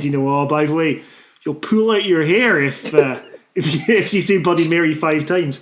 I tell you what, as an adult, now in my mid-30s, I know it's stupid, I know it's irrational, but I would say it 5 times in front of the mirror, but I would still feel a little bit on edge, because that was just one of those stories that we used to tell so often. It was one of those sort of, we used to do sort of Ouija boards and stuff as kids as well, which is always quite self-serving because the guy who did the Ouija board, it would generally come out in his favour on most things. Like, he'd ask questions like, which one of us will be most successful in later life? You know, it's him. You know, which one of us is a bigger dick and that sort of thing, right? So, but Bloody Mary did stick with me. Bloody Mary, at the time, I was like, oh. And the thing is, a lot of these sort of ghost stories, they work because of the atmosphere where you tell them. Like, if you tell us from the Bloody Mary story and you're just like hanging around a meadow, then one's going to give a shit, right? But because it's generally told very late night with a mirror in the room, then it usually, like, it adds that extra edge to the whole thing. A film that sums it up perfectly is The Fog, John Carpenter, with the fisherman at the beginning telling that ghost story. What a perfect setting. You know, he tells that story to the bunch of kids, traumatise them, there's no parents around. And, you know, that's just, yeah, I totally get where you're coming from. You got to have the situation, haven't you? And if you tell a good story as well, it work. Yeah, that sort of campfire thing is, you know, it's something I think Urban Legend did well, said with the telling the story around the very dimly lit coffee room, right? Yeah. And, you know, I mean, Friday the 13th Part 2 does this, where they're doing the story of Jason at the beginning. I mean, it's a bit they cut back to the prelude for all the other films because it's really effectively done. But don't forget, and I know we did last summer, the Joshua Jackson death. They actually talked about, well, not that death in particular, but they actually talked about urban legend in that film I know we did last summer on the beach. And they actually have a little brief discussion about urban legends. Yeah, that's right, yeah. Because, I mean, I suppose the fisherman is still playing towards an urban legend, right? I mean, the film essentially creates a new one. I believe that was based on a novel, which the novelist was not hugely happy with, because I don't think it was a slasher. Can I just ask, because I'm a slasher fan, you got my interest now, what you said earlier, why do you think urban legend's better than I Know We Did Last Summer? For me, it's the sense of humour that it's got about it. I think if I Know What You Did Last Summer, there's maybe more of a sense that... okay, so I Know What You Did Last Summer just does a couple of things that frustrate me. And I do think it's a good film, don't get me wrong. I would, yeah. And the box set that's also available from 88 Films is well worth purchasing. It's absolutely full of extras, and I Know What You Did Last Summer. Are you on commission and we don't know? No, I'm just hoping this. I'm hoping this sells so that next, we'll go. All right, well, what else can we make one of? Let's do the Candyman box set or something. Oh yes. I think with I Know What You Did Last Summer, I didn't think the mystery element of it worked because we know almost immediately that Freddie Prinze Jr. isn't the one who's doing it, right? And they try and make you suspect that it is him for most of the film. Mm-hmm. Like, it's like, no matter how many times you try and tell me this pretty boy's a murderer, I just don't believe it. Right. And I think the other thing that bothered me about it, I really liked the small town fishing village place, but I thought the characters were a little bit too cool. You know, we've got like a beauty queen as one of the people in it, right? And I sort of thought like, they don't feel like underdogs.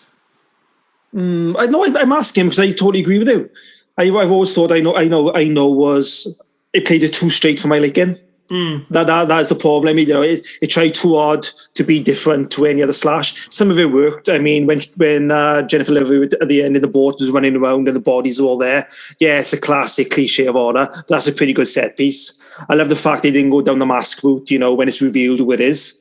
You know, more so than the second one, which actually did copy Scream and Urban Legend. When the killer revealing, I still know what he did last summer. But I think what Urban Legend, as I said before, done perfectly was it knew it was slasher. It didn't take itself seriously. And it's thoroughly enjoyable. And I say again, I'll watch this more than any of the recent slasher films that have been released. I agree with you if it does play it too straight, like the fun aspects missing. You know, Urban Legend isn't like wink, wink, that's a reference or anything. But it does play it like a pitch black comedy. Yes, and that really appeals to me. I was wondering if Jim hadn't fallen asleep. I've nothing to contribute though. So, overall, what are our star ratings for Urban Legend? I'm going to give it a 4. I thought it was very good fun, and it was partially nostalgia speaking, but also just I liked the edginess of it. I liked the humour of the whole thing. I liked the atmosphere of the whole thing. I just thought the kills in it were fantastic. So I give it a 4. If you give me a couple of beers in, I would probably give it a 5. What? What about you, Ross? I'm going to go down a different route. I can't give it a 4 because I'm such a slasher fan. I can think of 200, 300 slash films that are better than this film. I will give it a 3 stars because it's pure 90s. You can't get any pure 90s slasher than probably Urban Legend. But what I will say, if they tie a box set with all 3 films, then you have to give it a 4 stars. They did all the films because it is a fantastic collection to have. Because like I said, once you have that collection and you watch Urban Legend, you need to watch the second one. And then once the second one ends, it's a perfect, it's a bit like the Halloween and Halloween 2. Once you watch Halloween, you need to watch Halloween 2. The reason I've not done that is because I pre-ordered a box set. I was sitting there going, I'm not paying any extra money to watch part 2 when it's arriving anyway. And I hope you enjoy it. You probably will, especially if you watch back-to-back. You can't go wrong with slasher films, can you? Especially if, I can't see anyone not liking Urban Legend 2 if you enjoyed Urban Legend 1. What about you, Jim? I think 20 years ago, I would have given it 4 stars. It was cracking. It did the job for me. It was everything a horror film should have been at the time. As I say, it's, as we're all mentioned, it's from that era where Scream wowed the world with, this meta horror. But now that I've seen lots and lots of different subgenres, going back to it, especially after all this time, it did feel a bit flat. It's got the look. I can't disagree on that one, Ross. It's got that wonderful 90s feel about it, which you all know by now that I just love that 90s aesthetic in films. But it did have me looking up my watch a couple of times. I think I'd say a low 3 stars. Where star ratings, in a way, becoming quite arbitrary is because something scores higher than something else, it doesn't necessarily mean it's better than the other thing that it's scoring higher than. Because it's all about, well, what's it aiming to do and how well does it do that? Like, I would say Midsommar is a 3.5-star film. I am not arguing that Urban Legends is a better film than Midsommar because it's not, right? In terms of the artistry behind how it's made. At the same time, like, You judge Urban Legend alongside other slashers, I reckon. You judge Midsommar for what he's trying to do. I mean, I would personally give Indiana Jones and The Last Crusade, I would give 5 stars. I would also give The Godfather 5 stars. But you wouldn't compare the two of them because we're so dissimilar. I mean, for me, it's... so I see what you mean about, like, as one becomes more educated in horror. But I also sort of think that for slashers, it's a very strict criteria for me for what a 5-star slasher has to do. It's big kills, fun characters, and a decent setting. And if you got that, you've got, for me, a very good slasher. Well, I totally get where you're coming from. I mean, you can't really 3 stars. This is not an insult to Urban Legend, nothing at all. I would give Halloween H2O 3 stars. Oh, see, I would probably give Halloween H2O 4 or 5. We'll do 5. I would never give that. Well, I'd see if you give that 5, then you match that as the original, and there's no way that's better than the original. It's obviously not as good as the original one. I mean, for me, it's my second favourite out of them. But again, this is where star ratings, I think, get quite blurred because say you give it 4 stars. I'm not saying like it's 80% as good as the original. It's just as a slasher film. Yeah, I mean, I think actually to sound like a Guardian writing snob, which we'll come to in just one moment, actually, is the list.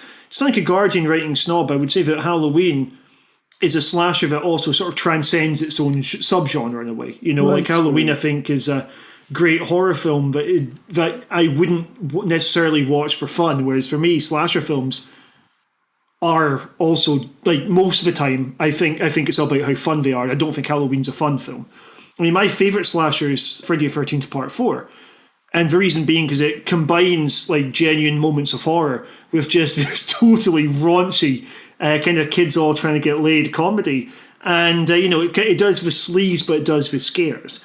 Oh, by the way, that reminds me, one thing I will flog this for as well is I think Danielle Harris was wasted in it. Oh, absolutely. I was so angry for years with that because I've always wanted. I'm so disappointed that Halloween 5 didn't follow the original plan for the character Jamie Lloyd, and when I saw it in, I thinking yes, Danielle Harris is in it, and then of course what happened to the character. But then I've gone over it over the years because she's starred in many horrors since, and she's actually had her own slasher film, The Legend of Mary Hatchet, which she's center of that. She's center of that film, and that to me is what Halloween 5 may have looked like. So I can get over the fact now that Danielle Harris is only in it for like 10 minutes. And she does get a sex scene, and she does look lovely as well. Did you know in real life Danielle Harris and Alicia Witt did live together? Oh, never knew that. All the things you find out when you're in IMDb. I wonder if they fell out over the dial-up internet. I think we're all in agreement, though, that Halloween Resurrection is 1 star. Oh, yeah. Even by a straight slasher criteria. Yeah. Folks, to finish up, something I hinted at there about snobby Guardian offers. Earlier in this week, the offer Elle Hunt, I believe her name is said, or Elle Hunt, didn't hear it said out loud. She went viral when she asked if Alien is a horror film. She suggested it wasn't because horrors can't be set in space. Now, this is part of a continued effort of that particular paper to discredit horror films. I remember when they had the Dr. Sleep review that went viral because the person writing it openly said at the start they didn't enjoy horror films. They had the famous article about how Get Out had invented a new genre of elevated horror just so they don't have to say horror films are good, or like it's almost a freakish accident this film that happens to be horror is good, so therefore it's not horror, it's elevated horror. And now we have the idea that Alien, one of the all-time great horror films, is actually a science fiction movie. So I thought we'd finish off in tribute to Ellie or Elle. What's the name again? It's either Elle Hunt or Elle Hunt. It's spelled E-double-L-E. It's not M Hunt. So, good old Porky's reference. So, yes, exactly, yeah. In tribute to her, or potentially as an intervention for her, I have looked up Screen Rant's 10 best horror movies set in outer space. Now, not all of these are particularly good. Which partially proves her point. But right, what do you guys reckon is on this? The 10 best horror films set in space. Right, Critters 4. No, Critters 4. It's not on there. That list is wrong. I demand a recount. One of them I don't think is a horror film, by the way. Event Horizon's got to be on it. Yeah, Event Horizon's on there. Yeah, that's got it. And Hellraiser 4. Hellraiser 4 is not on it. Wow. So don't tell me Alien 1, Alien 2, Alien 3, Alien 4, Alien Resurrection. As far That's as the top 6. With the Alien movies, there are 2 Alien movies on it. I'm sure you can guess which 2 those are. The best ones, Alien 3 and Alien Resurrection. So what else do we reckon is on here? Come on, Jim. Well, I guess that rules out Prometheus and Alien Covenant, doesn't it? Nope, not on there. Wow.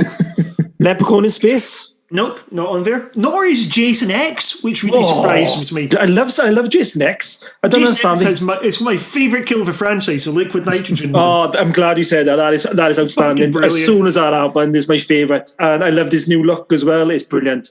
I don't know. I'm stuck in. Jim, any last guesses before I go through the top 10? No, I'm drawing a blank. Obviously, everyone thinks of Alien when you think of great space set horror films, don't you? So number 10, Ghosts of Mars. Oh, God, no. It's an awful film. Yep. John Carpenter with Natasha Henstridge, Ice Cube, and Jason Statham. It's and Pam Grier. So it's a somewhat odd, unique action film. Wasn't huge on it. Next up, Galaxy of Terror from 1981. I haven't seen that for years. I actually genuinely have never seen it. I mean, I know of it, I've never seen it. Number 8. From 1965, it's Planet of the Vampires. This is a random list, this, isn't it? Number 7 from... That one I've seen. It was good. It was alright, yeah. It kind of slipped my mind, but number 7 is from 1982, Forbidden World. Roger Corman's second attempt at ripping off Alien. How was that so high up? Critters 4's better than that. Number 6, Event Horizon. Oh, that's got to be higher, surely. It should have been higher. I think that's a fantastic movie. Oh, The Shining in Space. Number 5, now I'm not sure I would call this one a horror, is the 2002 version of Solaris. What? Yeah. Steven Soderbergh's one. I wouldn't have necessarily thought of that as being a horror film. I thought it was an existential drama, isn't it? Okay, so if we're going down that route, number 4 is Chicken Little. Number 4 is Pitch Black. Oh, I forgot about that. Yeah, Pitch Black I thought was brilliant. Brilliant, yes. Very good. How more like an action. I mean, I've been a bit pedantic with my guesses up to this point because a lot of these are set on a different planet as opposed to in space. So you went deep, Jim. You went deep. Yeah. You went deep. Jim is right. Technically speaking, because it takes place on a planet, Urban Legend is a space horror film. Yeah. It's a good way of marketing the next one. Number 3. All right. So the first 2 are Alien films. Number 3 is by Tobe Hooper. Does anyone know what this one is? Texas Chainsaw Massacre, Part 10, Leatherface Goes to Mars. Nah, this was originally... Life Force, is that one? Oh, Life Force, yes. That's the one. Life Force. Life Force, originally entitled Space Vampires. Now, number 2, we know it's going to be Aliens and Alien, but what order? Well, use the famous argument in this. You go. I prefer Aliens to Alien, but Alien is the one that wins it. So Aliens is number 2, Alien is number 1. I won't argue with that. If I had to pick what to watch, I would pick Aliens over Alien. But I can totally understand why Aliens probably voted, the best space horror film of all time. Why do the journalists do that? What is the need? What is the need of it? Is it just for attention? Yeah, I just don't get it. That's got to have been the case. I mean, to say that a horror can't be set in space because it's going to be a sci-fi, not a horror, it's ridiculous. That's like saying Back to the Future Part 3 can't be a Western. Yeah, I mean, I reckon there probably was a bit of a trolling exercise going on here because, you say, well, what's Galaxy Quest? Is it sci-fi or a comedy? So I think there probably was a bit of a trolling exercise. And to be fair, I think what actually happened here was the tweet was not supposed to have gone viral, but it did. And so I think she was probably having a bit of fun responding to it because she knew it wound some people up. It's short-sighted or quite myopic when you think of the films that we would class as horror films, like all the ones that we just mentioned there. What was that one Life, the Jake Gyllenhaal one that came out a couple of years ago, Hellraiser 4 was obviously another one of these. There are a number of horror films that use space as a location because something you get in space is that space, it's the ultimate no way out scenario. You can't run for help in outer space. Apollo 18 was another one, or Pandorum. And if Apollo 18, that was just, as a found footage, really funny, the idea of the how the fuck the footage was found. but it's also very much a horror. It's the language of horror, but you're using a sci-fi location for it. But guys, to pick Alien as, to put Alien in that tweet is the most ridiculous thing ever. How can you not be scared of that entire concept, which Ridley Scott came up with? Surely just the chest burst scene alone is enough to qualify that as a horror film. It's such an iconic film. You've got one of probably the most best female, characters ever created in Ripley, and it's just silly nonsense. As you said, it's snobbery towards the horror genre, and it's not fair. I mean, there's a lot of talented people out there, and there's a lot of good films, but it seems some people look down on us, and for being horror fans, which is sad, really. I think with Aliens as well, because some people say that's an action film, but the thing with Aliens is it's not as scary as Alien. However, the Marines in it, they're trying to survive. They never feel like they have the upper hand. It's like you go, well, they've got guns, but now there's a shitload more aliens than there were in the first movie, because there's more than one. And the guns are going to stop the aliens for a bit, but they're completely outnumbered. Their best hope is getting away. And almost none of them do. It's also about an hour until we actually see an alien. It really builds up suspense, particularly with the extended cut. I remember there's a guy I know who described it well, where he said you have two versions of aliens. You have aliens, and then you have aliens with bits missing, right? And that's your theatrical one. And I think the extended cut of that is in my top 10 of all time. Like, no disrespect to Alien, I think it's fantastic too. The best story about Aliens, which is, before he was made, was James Cameron. He was actually working on a Total Recall film. And he wrote it all out in their thing. He met the producers and he sat them on that table and he showed them the script and everything and his plan of action, and they weren't happy with it. And they said, no, they wanted to be their guests. So James Cameron said, he stood up and he said, well, you just wasted 6 months of my life. Is there anything else you got for me before I go? And they casually turned around and said, well, what about Alien? Sequel to Alien? And he said his mind just exploded with ideas there and then. The fact that film was born from that moment with no attention of everything is just crazy. And I think Aliens is arguably the best horror sequel. Yeah, absolutely. It's definitely absolutely up there. I do remember reading something about his pitch for it as well. He basically had Alien written on a bit of paper or something, or board, and just wrote an S on the end. Well, that's cool. He felt like the absolute dog's bollocks doing that. Yeah.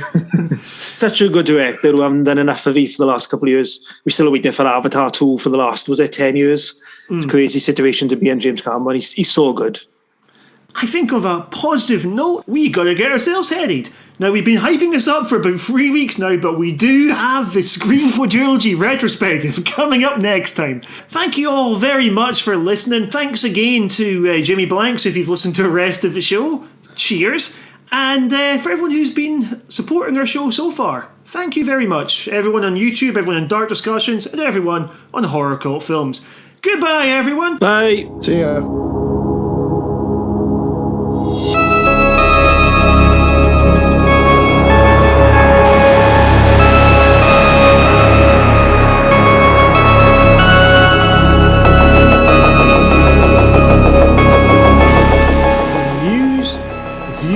And reviews, check out HorrorCultFilms.co.uk.